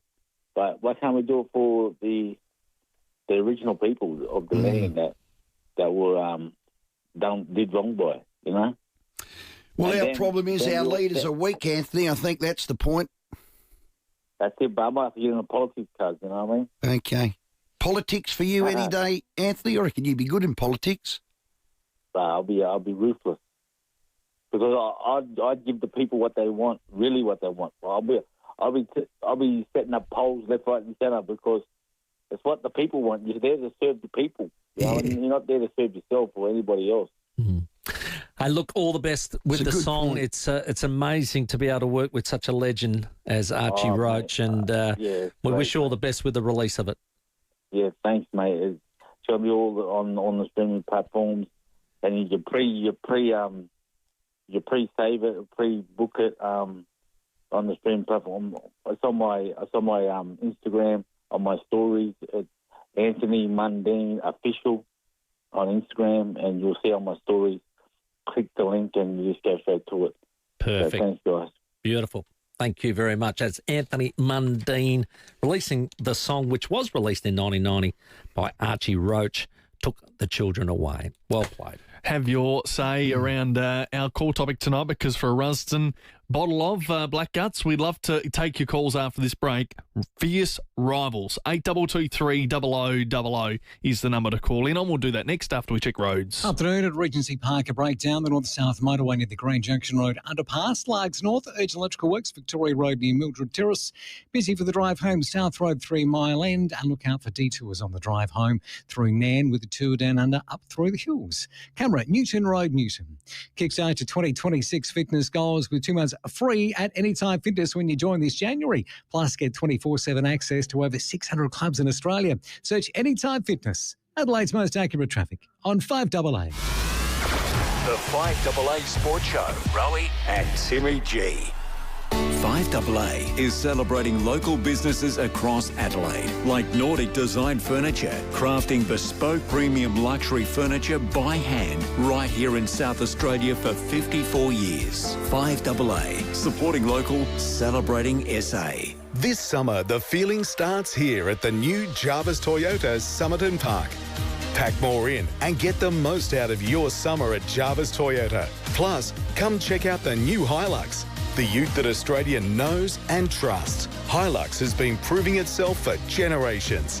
This summer, come and experience the new Hilux difference and take a test drive today at the new Jarvis Toyota, Brighton Road, Somerton Park.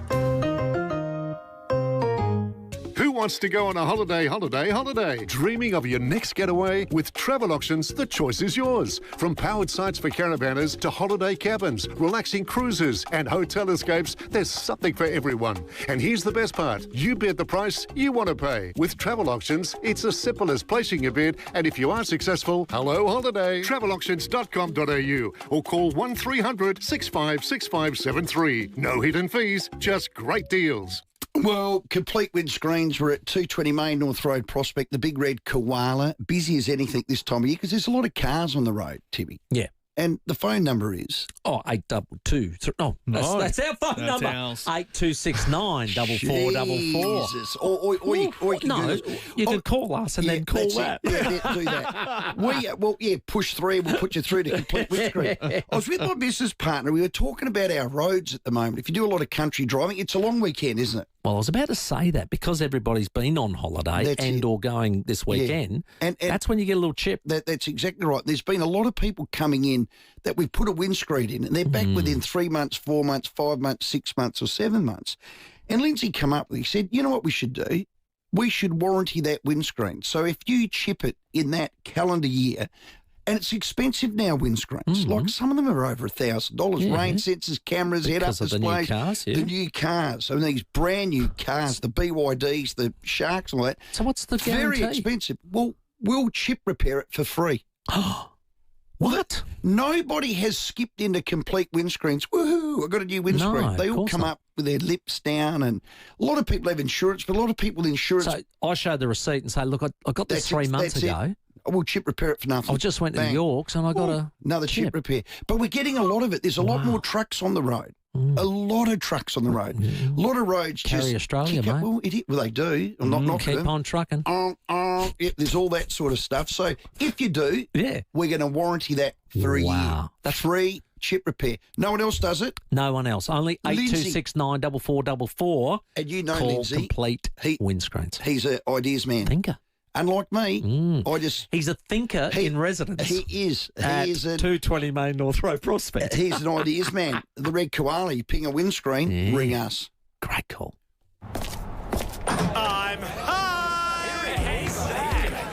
The Excelsior Hotel has always felt like home. And for seniors, it's always been great value with 20% discount on selected bistro meals. Yep, 20% off. Feeding the whole family? Bring them all Saturday or Sunday for live acoustic music from 5 p.m. And kids eat free. Some conditions apply. The Excelsior Hotel feels like home, but better. You just know it's a Barreau Hotel. Aussie kids are active kids, creative kids, sporty kids. Are you a Weet-Bix kid?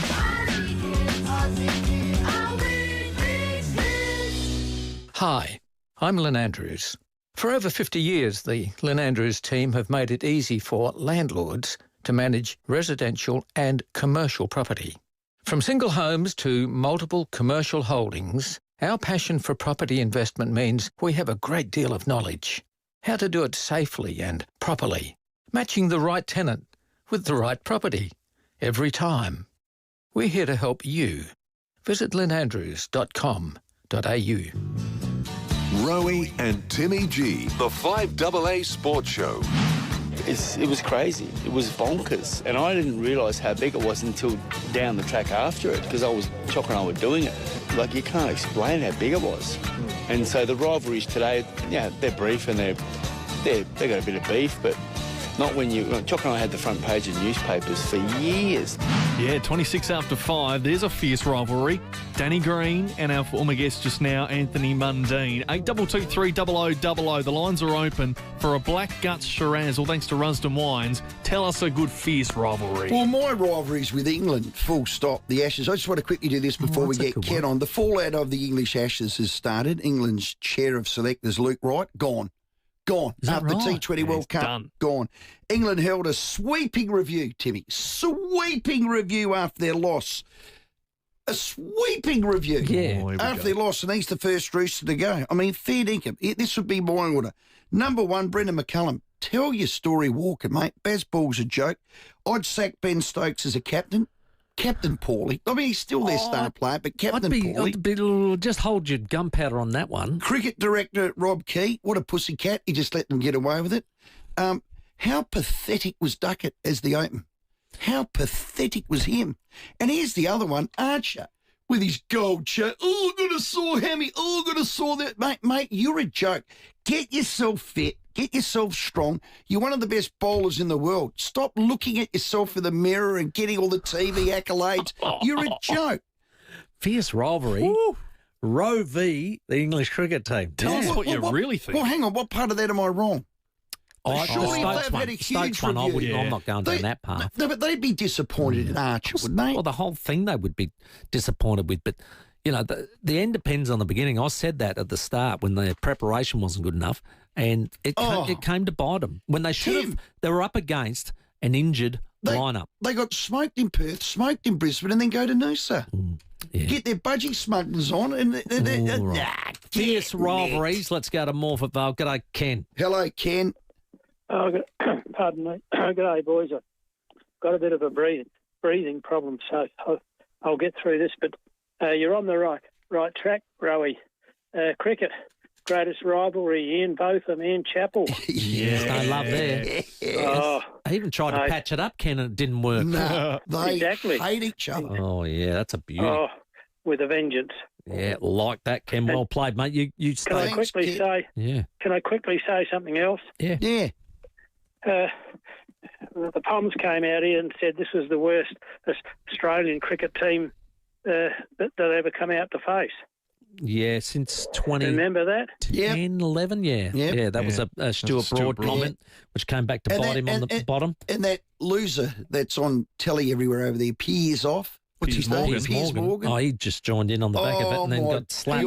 What a loser. This is a good one. A MotoGP rivalry. Marc Marquez against Valentino Rossi and the infamous kick, that by Rossi that caused Marquez the crash. Yeah. So there you go. That's a good one. Thanks, Jeff. Hello, Vinny from Grange. G'day, guys. Look, Jeff Lawson and David Hooks going a while back where Hooksy was the captain, but he was telling the bowlers to bowl wide-ish, and Lawson didn't like it.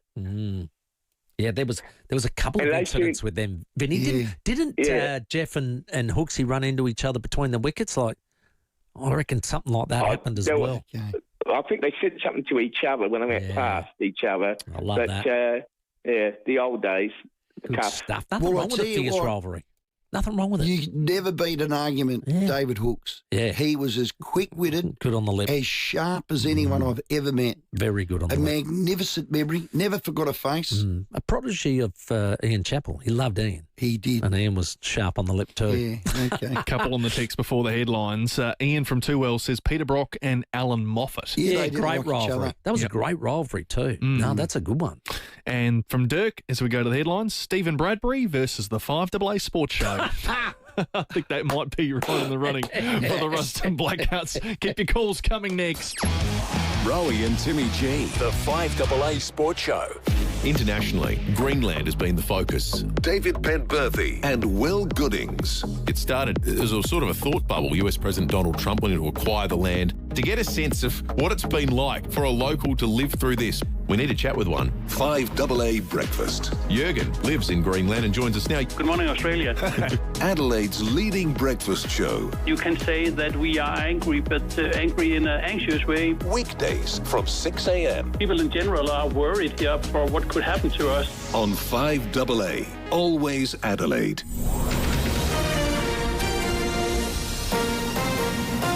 This is 5AA News, always Adelaide.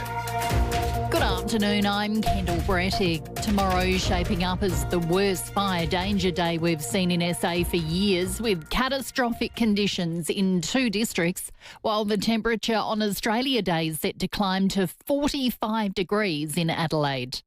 A major search is continuing in central western New South Wales for a man accused of killing 3 people, including his pregnant ex.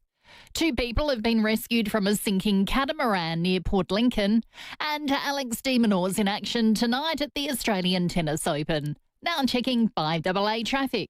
Crash to look out for at the moment at Cavan, Port Wakefield Road near Montague Road. Quite big delays through there. Largs North, urgent electrical works, Victoria Road near Mildred Terrace. Angle Road closures up 3 Nan and the hill was for the tour down under.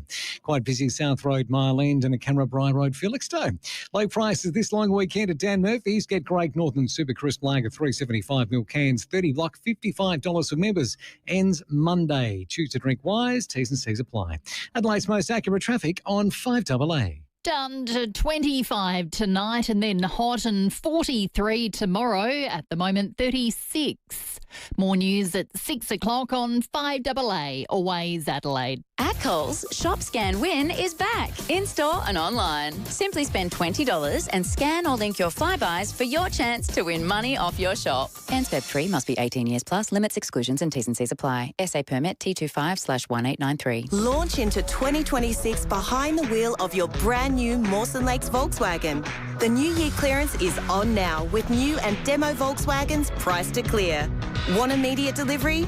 You got it. Want easy finance options? Done. Hurry in for your perfect model and colour. The sooner you get to the showroom, the better your chance of scoring your dream car. Mawson Lakes Volkswagen's New Year clearance sale. Ends soon, so hurry. Salisbury Highway, just a short drive from the city. Yeah, we've been talking about it all night. Rusden wines, let me tell you, they are magnificent. I'm going back, Stephen. I just can't which stop weekend myself. are you going? I'm going Valentine's Day. Oh, what about there next weekend? There's a big concert up there. Who's that rooster that screams when he sings? Jimmy Barnes. That's him. He's up at the Barossa. Well, there you go. Well, I'm going Valentine's Day because I'm in love with Rusden Winery. Simple as that. Well, we all are. Christian and the team. Make it a trip. Now, there's white, there's red, there's port. I love Uncle Willie's. The Black Guts is my favourite. You go straight to the top, Sand Scrub. No, I don't go straight He's there. made, well, okay, you like the Ripper Creek. I bought a few and the Christian. with my friend. You have. Yeah, my friend loves it. Yeah. He loves it. So you've got friends that can afford a Sand Scrub and really do like it because it is curly moustache. Yeah, I think he's discerning with his money. money. But his range is great. He's what? What's discerning, mate? Discerning. He picks and chooses what he spends his money on. Well, there you go. And he spends it on beer and red wine. Okay, well, that's fair enough. Well, he's going to the right place. Christian's up there. It is in the Barossa Valley. They love the region. They support the region. The family boasts 7 generations of grape growing experience. Their dirt up there is elite. Well, I'm going up and taking a new set of people to experience it. And that's what I do. I like to introduce new people to it so they get the same experience that we're telling everybody else out there. If you haven't done it, get up to Rusden Wines. Do yourself a favour. Check them out online, rusdenwines.com.au. Even better, take a visit. As a South Aussie-based not-for-profit health insurer, Health Partners isn't just your health partner. We're your tooth-checking partner, hammy-stretching partner, chart-squinting partner. We're your bone-mending, script-filling, arch-lifting, giving, salad-suggesting, generous limit-giving, member-supporting, SA-loving partner. So for great value health cover, there's no better partner in health than Health Partners. Health insurance made human. Hi, I'm Bronte Manuel from Toop and Toop. A new year brings new beginnings and Adelaide's property market is already alive with opportunity. Dream homes are being listed, offers are being made, and those ready to act are already a step ahead. At Toop and Toop, we don't just open doors. We help you move towards what's next. So if 2026 is your year for change, we're here to help you take the next step with confidence. We've proudly been South Australia's trusted advisors in real estate since 1985. Visit toop.com.au today. The 5AA Sports Show with Rowey and Timmy G. Go back to the North Melbourne game. At the end of the day, I walked into the dressing room and thought, we'll have a beer. And I got shunned then. It was Stevenson told you to off. Graham Stevenson, why the hell would he say that to me? Why? Because I told him he had a choice. If he wanted to stay and talk to you, I'd go. If he wanted to hear my side of the story, you had to go. He told you to off. There was no bars held in that. The longest feud, if you haven't watched it, Chappell v Botham, go and watch it. The longest feud is compelling. I was away when it came on, and I need to watch it. I've never seen it. It's so good. Wow. They just don't like each other, do they? It's a long time to hate someone. Well, it is. And at the end of the day, whether on the field was what happened on the field, Ian Botham's done a lot of great things for charity. Off-field, though. No, I know all of that, but I'm just saying his life and what he's done for charity and the walks he's done. And Oh, don't worry. I mean, they just clearly just I'm telling you don't now, get on. Ian Botham probably wants to patch this up.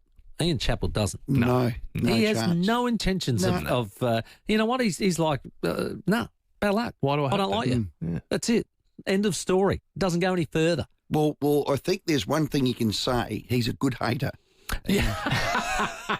Yep. That's a real consistent. Well, that's a real trait, isn't it? He can be a good hater. Like he's once he sets a path, that's it. He's on it. Where I think Ian Botham would have been happy to shake hands and go, it was a bit silly. Let's move on, you know. Yeah. But I don't think Ian Chappell was. No. So the two Ians at it at 100 mile an hour. Fierce rivalries. Maria on the text has said, I get my Rustons on ice, guys. John from Port Augusta versus Steve Waugh. Oh, good call. That's a rivalry. That is a genuine That's rivalry. a hatred. Great, Johnny. Here on 5AA. That's a disrespect hatred. Well, Steve Waugh's record is amazing. Yeah, but he doesn't. If you're going to fire him up now. Well, no, all he says is he batted selfishly. Yeah. But what he did for an average, he reckons. Well, no, I don't reckon he did. He really got out. He actually started the era of the tail needs to make runs. You got to bat. You're one of our 11 batsmen. You need to be able to hold a bat, and he taught them. Nothing wrong with that. That's what I reckon. Now, our Socceroos, we've got a huge year coming up, of course. The World Cup in 2026. You've got to be ready. You've got to do your preparation. And to help us, we've got a great assistant coach in Paul Ocon. G'day, Paul. How are you guys? We're excited. We've got these matches coming up in March, and both Sydney and in Melbourne, but we've got China, Cameroon coming over. Now, I believe, is it Curacao? Curacao, correct. Yeah, so we've got those guys coming over. What access will we have to the squad that we want in that period? Yeah, look, I mean, it's always been like that for us. Friendly games, we've always treated them as, you know, as opportunities where we can, you know, sort of judge where we're at. We try and always pick our strongest squad, but we always keep in mind that, you know, we need to look at new players, grow the pool of players, because at the moment I think we've got up to about 10 players injured. So it's a bit of an issue for us moving forward, being so close to the World Cup. But certainly the matches in March will give us an opportunity to, you know, to have a look at some new faces. Yeah, fair enough. Those 10 injuries, how many just got no chance of actually competing at the World Cup? Yeah, good question. At the moment, I think, touch wood, if they all get back fit when we think they should be fit, then you know, there's no one that should miss out. But there's still another 4.5 to 5 months in between, and a lot can happen. So, you know, that's why these games, you know, give us that opportunity should players not be fit for the World Cup, that, you know, we have a bigger pool of players to select from. These last 3 games, these friendlies, are they the last lot before we get off to the USA? Yeah, 2 in March, and then obviously there's 2 pre-World Cup. So first game's on the 13th, and we're looking at 2 friendly games which most nations do at the end of May. Okay. End of May and then end of the first week of June. We've got a training camp in Europe as well because we have a number of players whose seasons end earlier because that's the big jigsaw puzzle for us at the moment is trying to sort of piece together and predict when everyone finishes because competitions always finish a little bit earlier in World Cup year, but then you've got teams who are fighting for relegation, teams that are fighting for promotion, so their seasons extend a little bit. So at the moment, we've got the A-League as well, players who will be selected or who are in contention for A-League. If their teams don't make the finals, they're done quite early. So we've forecasted, we've planned for a European camp, and then from there we'll move on to America. Okay, because I just look at these teams. I don't think China's terribly flash. Cameroon, well, they're around the mark. I don't even know the name of the other country. Why aren't we playing teams like Italy or Argentina or Brazil or Belgium or France? I just think we need to play a stronger pool. Is that a fair question? And how do you organise these games? Because they look like three peanut teams, Paul. Good question. I think it's very difficult for those teams to get those teams out. Okay. All this way to Australia because most of their players are, playing Champions League football, Serie A, Premiership. Yep. Those nations that you mentioned, to get them here in March, that's virtually impossible. And a number of those countries, like Italy, they've actually got a playoff to get to the World Cup. Yeah, They're not guaranteed. I saw that. Yeah, they're not guaranteed to be there. So we'll have two. We'll have a European opponent, hopefully, in those 2 games before the World Cup in May, June, because our first game will be against a European nation. Are you going to put up on the board, or will Poppy put up the board that when Team USA drew our Paul and Australia's name come up, they cheered? The Americans cheered or we cheered? No, America cheered. They went, woohoo, well, there's a win. Those little cocky, big teeth, square jawed. That's one to play before we play them. I reckon it is. Yeah, look, whether or not they really believe that, I'm not sure. They obviously have the advantage being the home nation. But we played against them in October. We were in front for most of the game, and in the end, we only narrowly lost. So for us, it was a real good hit out against a tough opponent. And we know that every game's going to be difficult in the World Cup, whether it's USA or Paraguay or whoever the European opponent will be. But we don't fear anyone. We really believe that we're going to go there and showcase ourselves. This World Cup. With the larger number of teams, there's 8 best placed third teams can get out of the group. So for us, we really, we're hoping and we're quite confident that we can manage to get out of the group. Have you been impressed, Paul, with Tony Popovic's, I suppose, his ability to be able to get the squads that come together for him on the same page pretty quickly? And I know that the players themselves are probably invested, but I've just been impressed with the way the team has, the cohesion the team's had. Yeah, look, at the end of the day, when he took over, we had 1 point from 6. We hadn't qualified direct for a World Cup for 8 years, so to do that. To only then finish 2 points behind Japan. In our June window, we beat Japan in Perth. We beat Saudi convincingly in Saudi. So it's a tough. It's the toughest job to be an international manager because you're at the hands and knees of mercy. Of players, whether they're fit or not. Clubs. Playing players regularly. Like I said, to get there direct, he's done tremendously well, and I know that the way he's preparing and what he has in mind, he's hoping that this team can do something special at the World Cup. Tony Popovich, our coach, and we've also got here Paul Oaken, who's his assistant, which is a terrific little team. We've got a couple of other guys there, but I'm rapt that we've got former Socceroos captain Mile Jedinak. You've just added him to your coaching group, Paul. How good's that? And just let me know, has he had a shave? How long is it? Is he cleaned himself up? I mean, fair dinkum.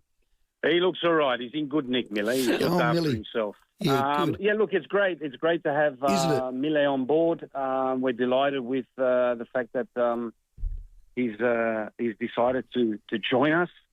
He brings not only his recent experiences as an assistant coach in the Premiership, but also the fact that Mile's played in 2 World Cups, so he can relate to the players in that sense and his experience moving forward for us. In preparation for the World Cup and during the World Cup for us is invaluable. So we'll make sure he trims that beard up for you. No, but the reason I said that, Paul, and I like the fact it's an all-Australian ex-Socceroo coaching staff. No European influences or tiki-taka. We're going to play our brand, our way, and the Aussie way and the Socceroos way. I like that. Yeah, look, to be honest, I mean, it's not always possible. A lot of nations do decide to appoint a coach that's not from that country. But I, to be honest, I am a big believer in it because you feel the DNA of everyone. You know the culture, you understand it. It's a different thing when you're standing there listening to the national anthem and it's not yours. So I'm with you on that. I'm proud to be there as an Australian, as a former player. I'm proud to be alongside the guys that are there as well. And it's always a special moment when you do walk out and when you're there, standing there, listening to the national anthem, and you know that it's together with everyone who shares that same passion for the country. Beautifully said. It's a big year for the Socceroos, Paul. We're glad you're involved, and thanks for your time. Thank you, guys. That's Paul Oaken. He's the Combat Socceroos assistant coach. It is exciting. It's getting closer and closer. It's a World Cup year. Yeah. We take it up against the best too. Our performance against Argentina, because we had them in our group, was outstanding. They obviously go on and win the I love an Olympic year and I love a World Cup year. Well, that's every 2 years now for you. Yeah. So every 2 years you're happy. See, the other 2 years are like Tuesday. Like Tuesday. Not worth a boot pie. Love it. Racing. Oh, yes. Let's do this. All righty. Oh, you haven't got my stinger. Stinger? Well, guess who's not part of the stinger? Timmy and Terry's tips. Well, there's no Terry, is there? Cut Terry. We cut him. What are you doing? We've sent him to the UK to just make sure he's going over there to get some tips about how to tip properly, all right? So we've got the man who knows everything from racing.com, John Kelton. G'day, JK. G'day, boys. I do have some good news. Terry's actually lobbed back in Australia today, and he'll be back on air tomorrow, so I'm looking forward to that. Well, you know what? I hope he's not listening tonight. No, he's not. He couldn't work in the studio today. He's gone straight to a wedding today. Oh, right. Well, our best work with Tez, John, is when he's a little bit sideways after hosting a long lunch. So I would have loved him jet-lagged and sideways. We got a professional on our hands. No, we have, Johnny. That wouldn't have happened too often in his career, would it? No. Maybe once or twice. Hey, John, Morphettville tomorrow, because we've got a really hot day coming. I see that we're starting early at 9:27 first race. I think that's sensible. We are, yeah. I think that's sensible. All winds up by 2:15. We do start earlier. I just noticed the forecast has changed again today, and it's bumped up an extra couple of degrees. So whether that means anything for the second half of the program, we'll find out. But it's going to be a case of waiting and seeing now, because the Adelaide Airport forecast has got a couple of degrees hotter in their latest afternoon edition. Anyway, we'll see how we go. We've got an early start, and the feature race they have brought forward in the program a little bit. The Durbridge Stakes is now race 7. Okay. Rightio, gotcha. Wow. All right, what do you got for us, mate? Who's going to win? I think the best bet of the program is early, so this is a race that should be run under cooler conditions. Race 2, a mare that's pretty new to South Australia, Mic Drop. Now with Will Clark, and was really impressive winning at Morphettville around 3 weeks ago. Been kept fresh for this. Little field, but there still looks like there'll be good speed on, so I think that'll suit her beautifully. Well Just played. got one horse to beat, Daisy Do, but I think she's got more upside than Daisy Do. Johnny, our little man Timmy, has just curled his moustache, sat back in his chair, got a cigar, put it in his gob and put his slippers on. He's actually marked that exact horse and he is pumped. Oh, beautiful. Felt pretty good about that. Thanks, John. That'll put another length onto it, so that's absolutely fantastic. Let's hope that I don't curse you. No, you'll be right. What else have you got for us? The feature race is the Durbridge Stakes. Unfortunately, we've got 4 scratchings out of the field of 10 at the moment. I was with Clabell, but we're obviously not getting as much value as we were going to with all those scratchings in it. He'd been racing very consistently, and he got a well-deserved win last start when he actually beat Terry's horse by a nose. Oh, no. So Terry had watched me win in the race, and Clabell just stuck his nose down at the right time. Dear.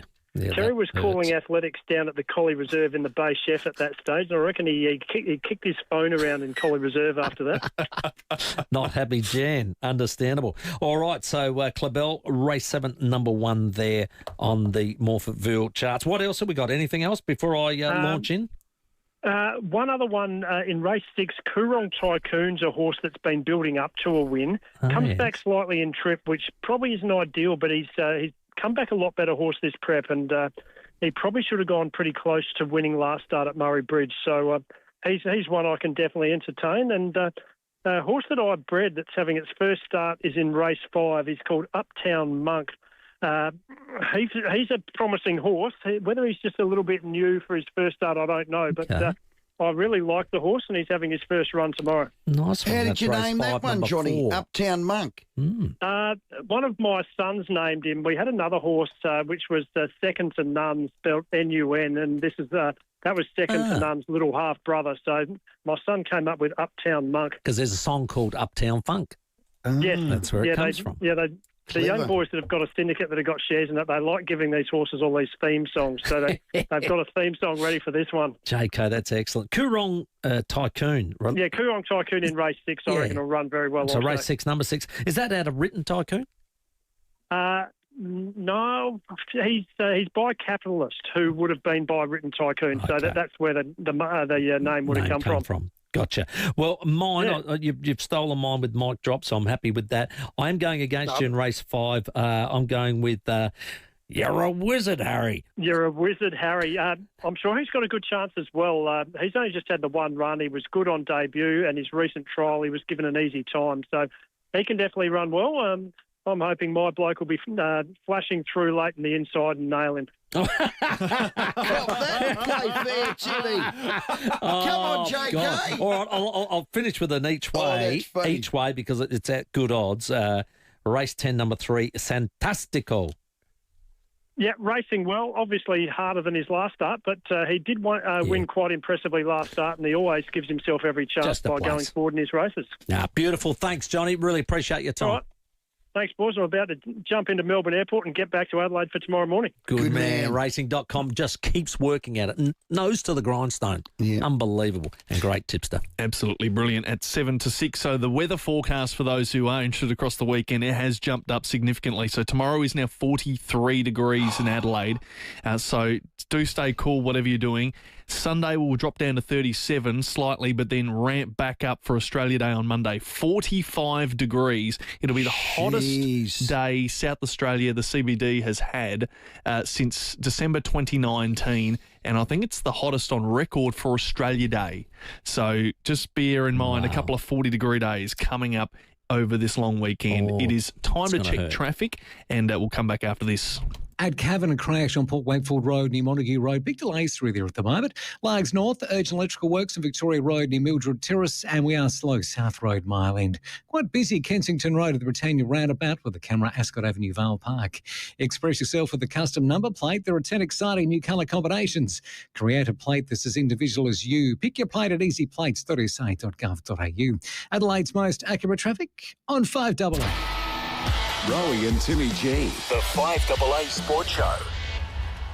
Still thinking about a sea change? Think Oakford Homes in Counter Bay. New stage released and selling fast. A variety of block sizes available in a friendly community with brand new low maintenance homes plus the beach close by. Affordable packages, no surprises. Move in now or invest for the future. Fixed price turnkey packages, flat land ready to build. Don't miss out. New stage now released. Visit our display village at Encounter Bay. Oakford Homes, a statement of quality. oakfordhomes.com.au. The cost of living is out of control. But Family First will take the pressure off. They'll cut migration, approve more housing, cut family taxes and slow the race to renewables. Vote 1 Family First. Authorised by Lyle Shelton Family First Party, Norwood. Open a world of new features with iPhone and Apple Watch at Optus. Right now, buy any iPhone from the iPhone 17 family and get Apple Watch Series 11 for $5 a month on select phone and watch plans over 36 months. That's a saving of up to $668 on Apple Watch at Optus. iPhone and Apple Watch, a dynamic duo. Visit Optus today. Ends 11th Feb, 42mm model. Minimum cost $2,895. Plan fees additional. Discount forfeited if you cancel early. Terms apply. This summer, keep your whole home fresh and cool with a new ducted evaporative cooling system from Mannix. Evaporative cooling is energy efficient, delivering fresh, clean air through every room without high running costs.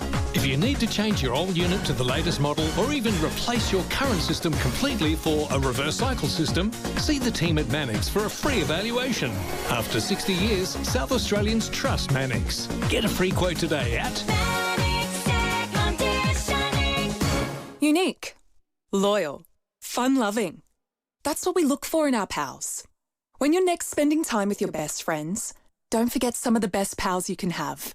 Parafield Airport Liquor Store has your everyday favourites right through to those hard-to-find products. That's what great pals do. Sam and Jamie from Parafield Airport Liquor Store know every drop on the shelf, so you can always rely on their advice. Parafield Airport Liquor Store. Pals. Next to Roulette's Tavern, Kings Road, Parafield. There's always a mate that shows up to the barbecue with a salad. And then there's me with KFC's $8 boxes. Choose between Wicked Wings, original recipe tenders, or 18 nuggets. Guess who gets invited back? Not everywhere, not forever, online and pick up only. On Booking.com, it's easy to book your holiday home. And thanks to no hidden fees, there's no more. Guys, found an apartment. Wait. Added fees? We don't do sneaky added fees, so you can go from home to holiday home with no dramas. And relax. On Booking.com, finding a holiday home's easy. Booking.com, booking.yeah. Rowey and Timmy G, the 5AA Sports Show. Welcome back. It's 2 minutes to 6. We're going to talk some cricket after 6 o'clock. A big development in the last 24 hours in regards to the T20 World Cup. Bangladesh have pulled the pin. They will not be partaking. To tell us more very soon, Bharat Sundaresan to join us. We'll take your calls, 8223 0000. Fierce rivals for Rusden Blackgut Shiraz. And it's half-time for our Adelaide 36ers. They're live at the moment. Their Friday night clash over in Auckland against the Breakers. They lead by 4 points at this stage, 48-44. Okay, so, yeah, good start. Got it on the board. Got to take it into the second half. All right, let's get to 2. G'day, Ange. G'day, boys. How are you? All right, what's happening?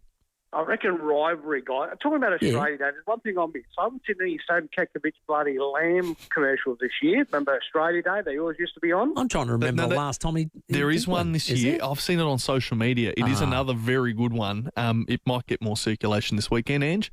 Awesome. And also, I reckon best rivalry, if you want about Australia Day, boys, how about a T20 cricket showdown, the Crows and Paws? We had one of those, didn't we? And on Australia Day. Not yet. Sorry. Yeah, you're right. But I do remember the first one. I reckon it was great to see who could play. Yeah, it actually played the game. It was good. Tex hit like 3 sixes. I reckon. Connor Rosie was pretty good. Yeah, we were there. Connor Rose, I didn't personally, but Connor Rosie was very good. Could see he was a cricketer. Oki, you could see was a cricketer. Yep. Which was great. It's just good to see who's got great technique and obviously grew up playing the game. Yeah, Freddie Bassett played, I think. But he's always been a good cricketer. Kensington. Actually, they were talking about doing it again. I hope they do. Yeah. It was really good. I think charity? I think it was for charity. I think it's a great idea. Maybe is it better suited to a Karen Rolton? It was the bushfire appeal. It was the bushfire appeal. That's what it was. Was too. That's what it was. All right, well, we don't need one of those. No. There's plenty of other good charities that we can do it for. Yeah. How's that sound? Bring it back. 6 o'clock news time. The 5AA Sports Show. Rowey and Timmy G. FIVEAA is celebrating local businesses across Adelaide, like Solar Power Direct, locally owned and home to South Australia's largest interactive renewable energy showroom. FIVEAA, supporting local, celebrating SA. The very latest news and information. This is 5AA News, always Adelaide. Hot and 43 tomorrow with the 6 o'clock news. I'm Kendall Brettig. Get to Agostino Mitsubishi, Nailsworth and Mawson Lakes for the Outlander ES. Drive away from just $39,990. The CFS has issued an ominous warning ahead of catastrophic fire conditions tomorrow. Brett Lachlan from the CFS says we can't be complacent. Tomorrow is shaping up some of the most significant fire weather forecasts we've seen in South Australia in recent years. Currently, the ratings indicate that we'll see 2 areas in catastrophic, being the Yorke Peninsula and the Eastern Eyre Peninsula. We'll then see another 8 areas in extreme, including the Mount Lofty Ranges. Extra aerial resources have been brought in, while Australia Day celebrations across SA face widespread disruption as temperatures soar. John Fisher from the Bureau says it's set to be even hotter than initially forecast. Records may be broken, so make no mistake, the state is set to bake for much of the next week. Conditions, they don't get much worse than this. Monday, Australia Day, this is set to be an absolute scorcher. The forecast for Adelaide is now going to be revised up to 45 degrees, and many parts of the state will be in the mid to high 40s. And the extreme heats prompted the Australia Day Council of SA to delay its Lights on the River program at Elder Park till 7 p.m. in the hope it'll be a bit cooler. Residents along WA's Kimberley coast are bracing for another run of wild weather with a tropical cyclone warning issued. The Bureau of Meteorology says the system's expected to reach land tonight and will be called Tropical Cyclone Luana. 2 people have been rescued from a sinking catamaran near Port Lincoln this afternoon. Their boat began taking on water around 3 p.m. near Greenley Island. A civilian boat managed to rescue them and take the pair back to shore. A man's been arrested after a violent assault at Victor Harbour overnight. They found a 20-year-old man with serious injuries on Ocean Street after he was allegedly assaulted with a broken bottle at a nearby hotel. Senior Constable Matt Brown says they then search for the suspect. It was found nearby in a unit in Port Elliot Road to Hayborough. The 29-year-old Brooklyn Park man will face numerous charges, including attempted murder. Police say it was not a random incident.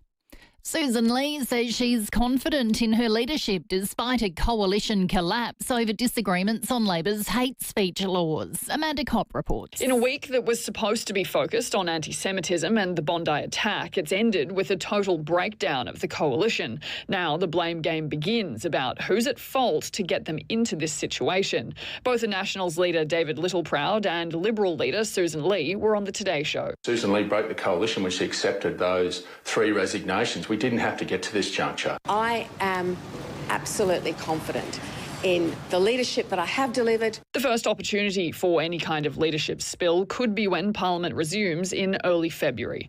And Australia will be well represented come March when the Academy Awards are handed out. Rose Byrne and Jacob Elordi picking up acting nominations, while Nick Cave has been recognised for Best Original Song. Turning to 5AA Sport, and a spot in the 4th round at the Australian Open's up for grabs tonight for Alex de Minaur. Eddie Summerfield's at Melbourne Park. Alex de Minaur has advanced past the 3rd round in each of his past 4 Australian Opens. Tonight, 29th seed Francis Tiafoe stands in the Australian's way. The 6th seed holding a 4-1 head-to-head record over the American, with day 6 seeing more big crowds here at Melbourne Park. Carlos Alcaraz, Daniel Medvedev and Arina Sabalenka all advancing through to the next round. Meantime, play will start earlier tomorrow, given the high likelihood the tournament's extreme heat policy will have to be enacted. The Sydney Sixers are vowing to bat fearlessly tonight at the SCG when they take on the Hurricanes for a place in the Big Bash final. All-rounder Jack Edwards says they got it wrong against the Scorchers but are determined to make amends. I think the Sixers, something we pride ourselves on is just playing, what's required of us in the game in front of us. And And the Adelaide 36ers have a 4-point lead at half-time in their game against the New Zealand Breakers in Auckland. Now checking 5AA traffic. Smash at Cavan to look out for. Port Wakefield Road near Montague Road. Delays through there. A breakdown to look out for at Crayfus West, the freeway near the tunnels. Not seeing too many delays there, so that's good. And Largs North, urgent electrical works, Victoria Road near Mildred Terrace. Camera, Beckman Street, Plimpton. Summer is here, and Liquorland is dropping the price of a pack of 33.75 ml cans of West End Draft to $56. Save 5. Ends Tuesday. 18 plus only. Choose to drink wise. Adelaide's most accurate traffic on 5AA. Get the Toyota Forklift Advantage. Visit toyotaMaterialHandling.com.au. Warm tonight, down to 25. Hot tomorrow, 43. Sunny on Sunday, 37. A scorcher for Monday, 45. And 39 on Tuesday. At the moment, 36. Now let's see what's happening on 9 News tonight. Brenton Raglas. We begin tonight with breaking news. With the news that matters to you. The government insists it's a win for the state's economy. 9 News is covering the stories that matter to South Australians. Brazen daylight firebombing attack at the Torrensville supermarket. Adelaide is your city. 9 is your news. Tired of scrolling through countless websites to plan your holiday? At locally owned Spark Travel, our travel experts are just a phone call away, eager to hear your needs and craft the perfect getaway tailored just for you. Reach out today for a chat and let's start planning your holiday together. Look for our travel deals in the Sunday Mail. Spark Travel, where your journey begins with a conversation. King William Street, Adelaide. Phone now 88765121, sparktravel.com.au. Chill out this summer with Barnacle Bill's Seafood Chicken and Chill Meal with a bonus Jalista Gelato for only $35. Mouth-watering butterfish, prawns, calamari, chicken tenderloins, chips and tartare sauce, all freshly prepared together with a delicious 570ml Jalista Gelato. Barnacle Bill's Seafood Chicken and Chill Meal, only $35. And for your convenience, phone ahead, order, collect, don't wait. Fresh from the sea, it's gotta be Barnacle Bill. Here at 5AA, we're all about supporting local. Head to the Excelsior Hotel every Thursday and get $10 off steaks. The Excelsior Hotel, 110 Coghlan Street, Brompton. Feels like coming home, but better. I'm with Vincent Scully from FIVEAA Financial Services. Vince, what is a reverse mortgage? Well, it's just like a giant credit card, but with a difference. You're effectively borrowing money against the value of your home, and you don't have to make any repayments at all. You can then access cash when you need it most. And if you don't owe any money on your home, there is no interest charged until you draw down some funds. But importantly, the money is available when you need it most for an emergency medical treatment, renovations, might want to buy a new car, or maybe that overseas trip you've always dreamed of. So call Vince on 1300 99 886 for a confidential chat, or go to saviour.net.au. Saviour Financial. Call me 1300 99 886. Well, isn't this ideal? Prime position on the deck, blue skies, smooth seas. How good are cruises? Make your cruise booking a breeze, and you could win a $5,000 REA travel voucher for your next holiday. Search REA Cruise today. Whoa, watch the wings. T's and C's, exclusions and eligibility criteria apply. Promoter is REA. To enter, book and pay a deposit on a new ocean or river cruise with REA Travel by 28 February 2026. Full T's and C's available from travel.rea.com.au. Here's a stat you need to hear. Literally, 1 in 6 Australians are living with some sort of hearing loss. It's hard to notice because it creeps up on you, but it doesn't have to get in the way of things. Not if you do something about it now. Can Do Hearing can provide solutions to make living with hearing loss so much better. And your options are almost endless. Book an appointment with Can Do Hearing. candohearing.com.au.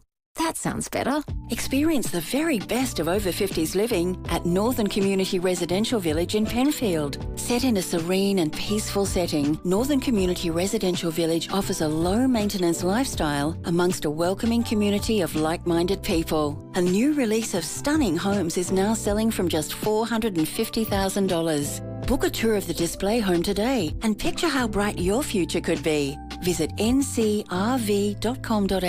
for more information. Stay informed, get involved. 5AA, always Adelaide.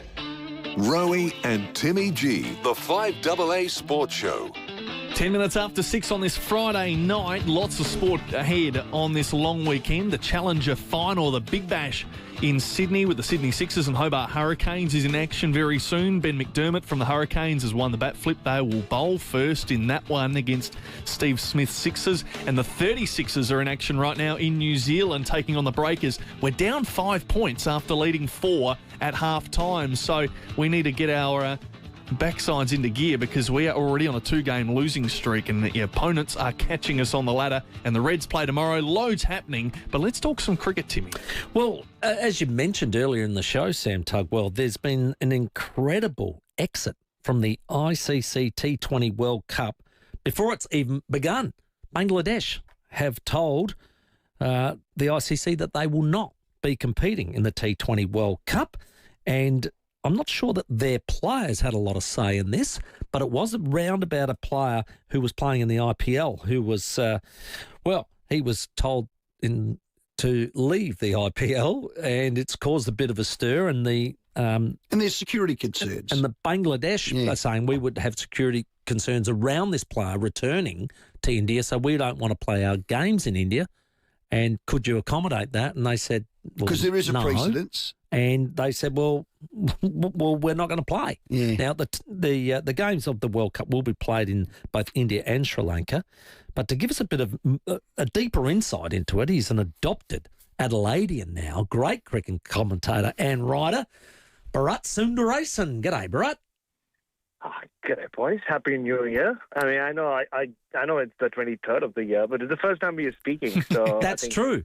That is true, and I love that about you. But Happy New Year to you as well, my friend. And I'm just imagining in my mind what sort of shirt you've got on at the moment. But it's like a kaleidoscope. It's like, I love that that colour that you bring. But give me a bit of a bit more clarity on to exactly I suppose how this came about, and also the player being evicted from the IPL. Yeah, I mean, the perfect storm. And just to start at the end, officially the Bangladesh Cricket Board is yet to tell the ICC anything. So they were given a 24-hour ultimatum and said, look, you come back to us and say you're okay to come to India and play your matches. And if you don't, then, they'll be replaced with Scotland. And the 24 hours have since run out. Well over 24 hours now, because the meeting between the players and the other stakeholders happened last evening in Bangladesh, and then you heard the top brass of the Bangladesh Cricket Board come out and say that they won't be sending their players to India, but they're yet to make any direct communication with the ICC. So just a bit of history here. So Mustafizur Rahman, who has been playing T20 cricket for a long time now and has played a lot of IPL. So he was. And it was a government decision. It had nothing to do with cricket. So from all reports, there were a couple of incidents in Bangladesh regarding a couple of Hindu nationals over there. And there were a couple of deaths. And as you know, the geopolitics there right now is an almighty mess anyway. And Bangladesh is just coming through its own political turmoil. They have a new party in power. There's a big election coming up in early February. And historically, the two countries have been very friendly, right? Yeah, you go back to since Bangladesh was born in 50, 60 years ago. So it's come about now. There's a new group of people in power. And that's how it started. And as soon as Mustafizur Rahman was told that he won't be playing in the IPL, the government there and the board got involved, and they said, in that case, we are not going to go there. And then ever since that's happened, the Indian government has said, well, officially there are no security threats to Bangladesh. And it's like I said, it's just an ugly yet perfect storm that is kind of, left a very bitter taste in the mouths of everyone involved. Because, whichever way you look at it, you're talking about a test nation who are, in a way, either opting out of a World Cup or being forced out. Is it a credible threat? So who's pulling who's? I mean, Bangladesh aren't lying. They think it's credible, but India are objecting to it. So where's it going to land? Yeah, I mean, there's one school of thought which says the election, I think, is February 11th or February 12th. So in a weird way, it could, if it is a party that comes into power which has friendlier relations with India, that this issue could be resolved and the Bangladesh players will go and play in India. But I mean, at this point, it seems like a whimsical idea because the ICC can't wait till then. Right, the ICC will have to take a call. So imagine being the Scottish players now. Are we playing in the World Cup? No, we are not. Are we? We are not. So it is an almighty mess. And look, I mean, the BCCI and the Indian government are saying, look, we've checked with the security departments, and they feel like there are no security threats. But the Bangladesh players, and I think speaking to a couple of Bangladeshi journalists yesterday, I didn't look like the players really had a say in it. So they were there, but a couple of them have been quoted off record saying that they didn't even ask us. And like all athletes, all they want to do is to stay out of this mess and just come out and play. But so it is quite sad. I think it threatens the ICC's credibility of being neutral, fair, and a good governing body. They need to grow a set and make a decision, I reckon.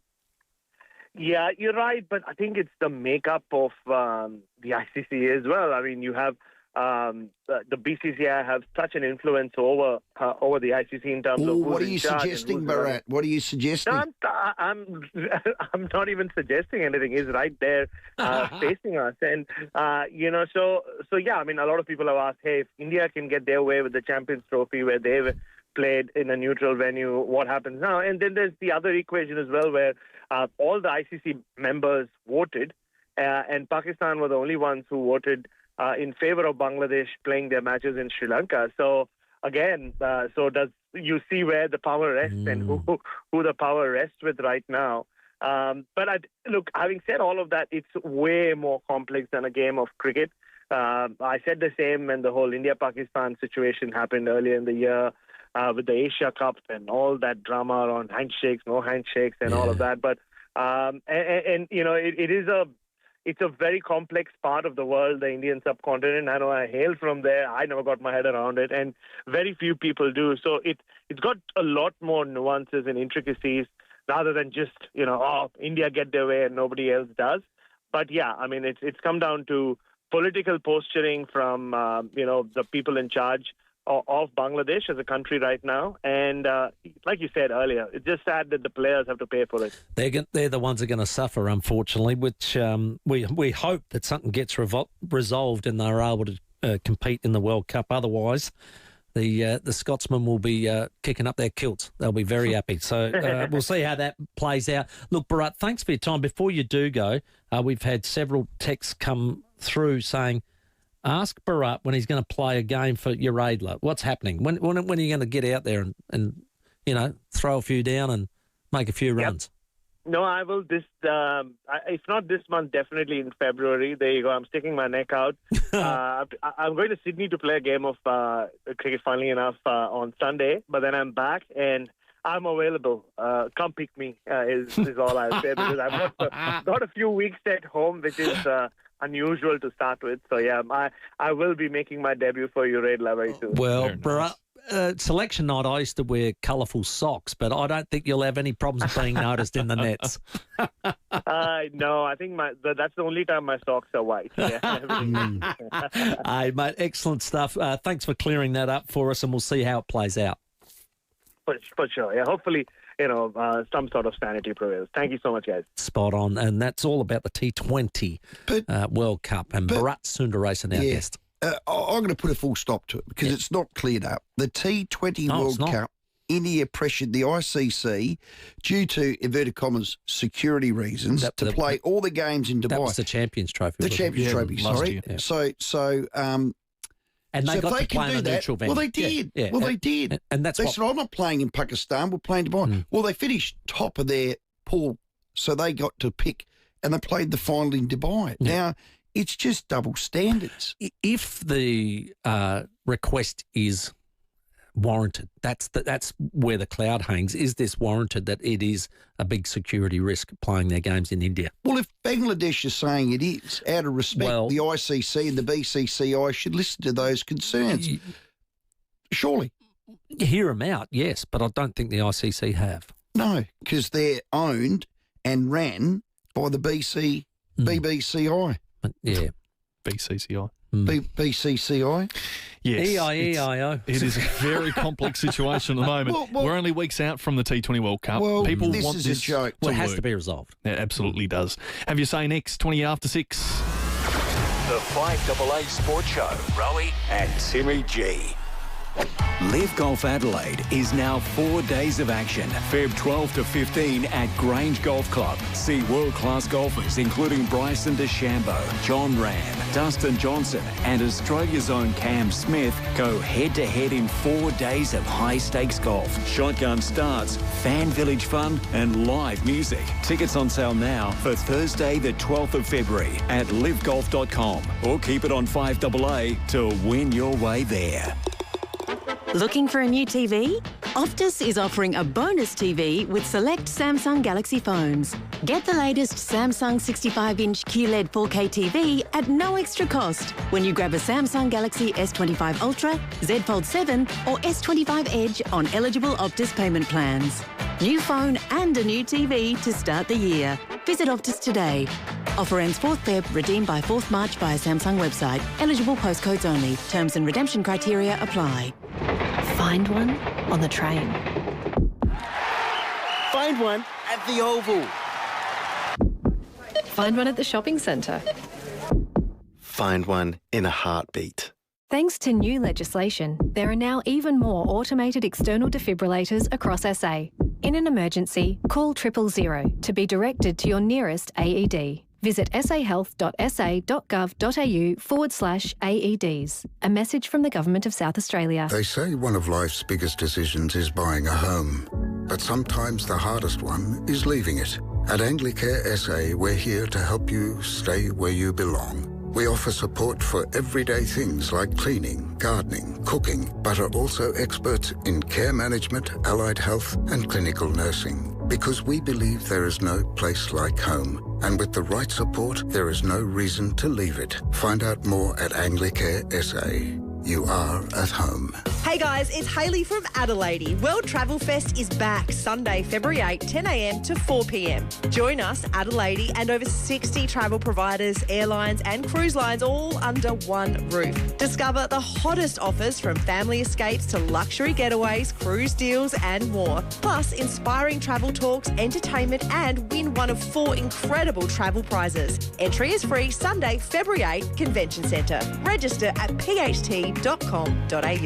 Still thinking about a sea change? Think Oakford Homes Encounter Bay. New stage released and selling fast. A variety of block sizes available in a friendly community with brand new low maintenance homes plus the beach close by.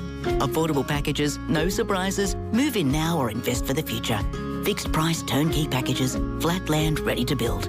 Don't miss out. New stage now released. Visit our display village at Encounter Bay. Oakford Homes, a statement of quality. oakfordhomes.com.au. Your summer escape starts at Camper Agent RV Supercentre. Explore incredible deals on leading brands like Winnebago, Windsor, Kia, Andrea and Design RV. Caravans, camper vans and motorhomes, new and pre-owned, ready for immediate delivery. Whether you're planning a quick weekend getaway or an epic cross-country adventure, there's never been a better time to buy. With trusted brands and friendly experts ready to help, Camper Agent makes it easy to hit the road this summer. Visit Camper Agent RV Supercentre, Parafield Gardens and start your summer adventure today.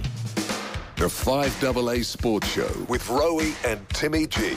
At 24 minutes after 6, very soon, Port Adelaide's Connor Rowey will speak to us, entering his 3rd year as captain of the Port Adelaide Football Club. And Mark sent in a great text and a good friendly reminder for those who want to get out across the weekend, albeit it will be very hot.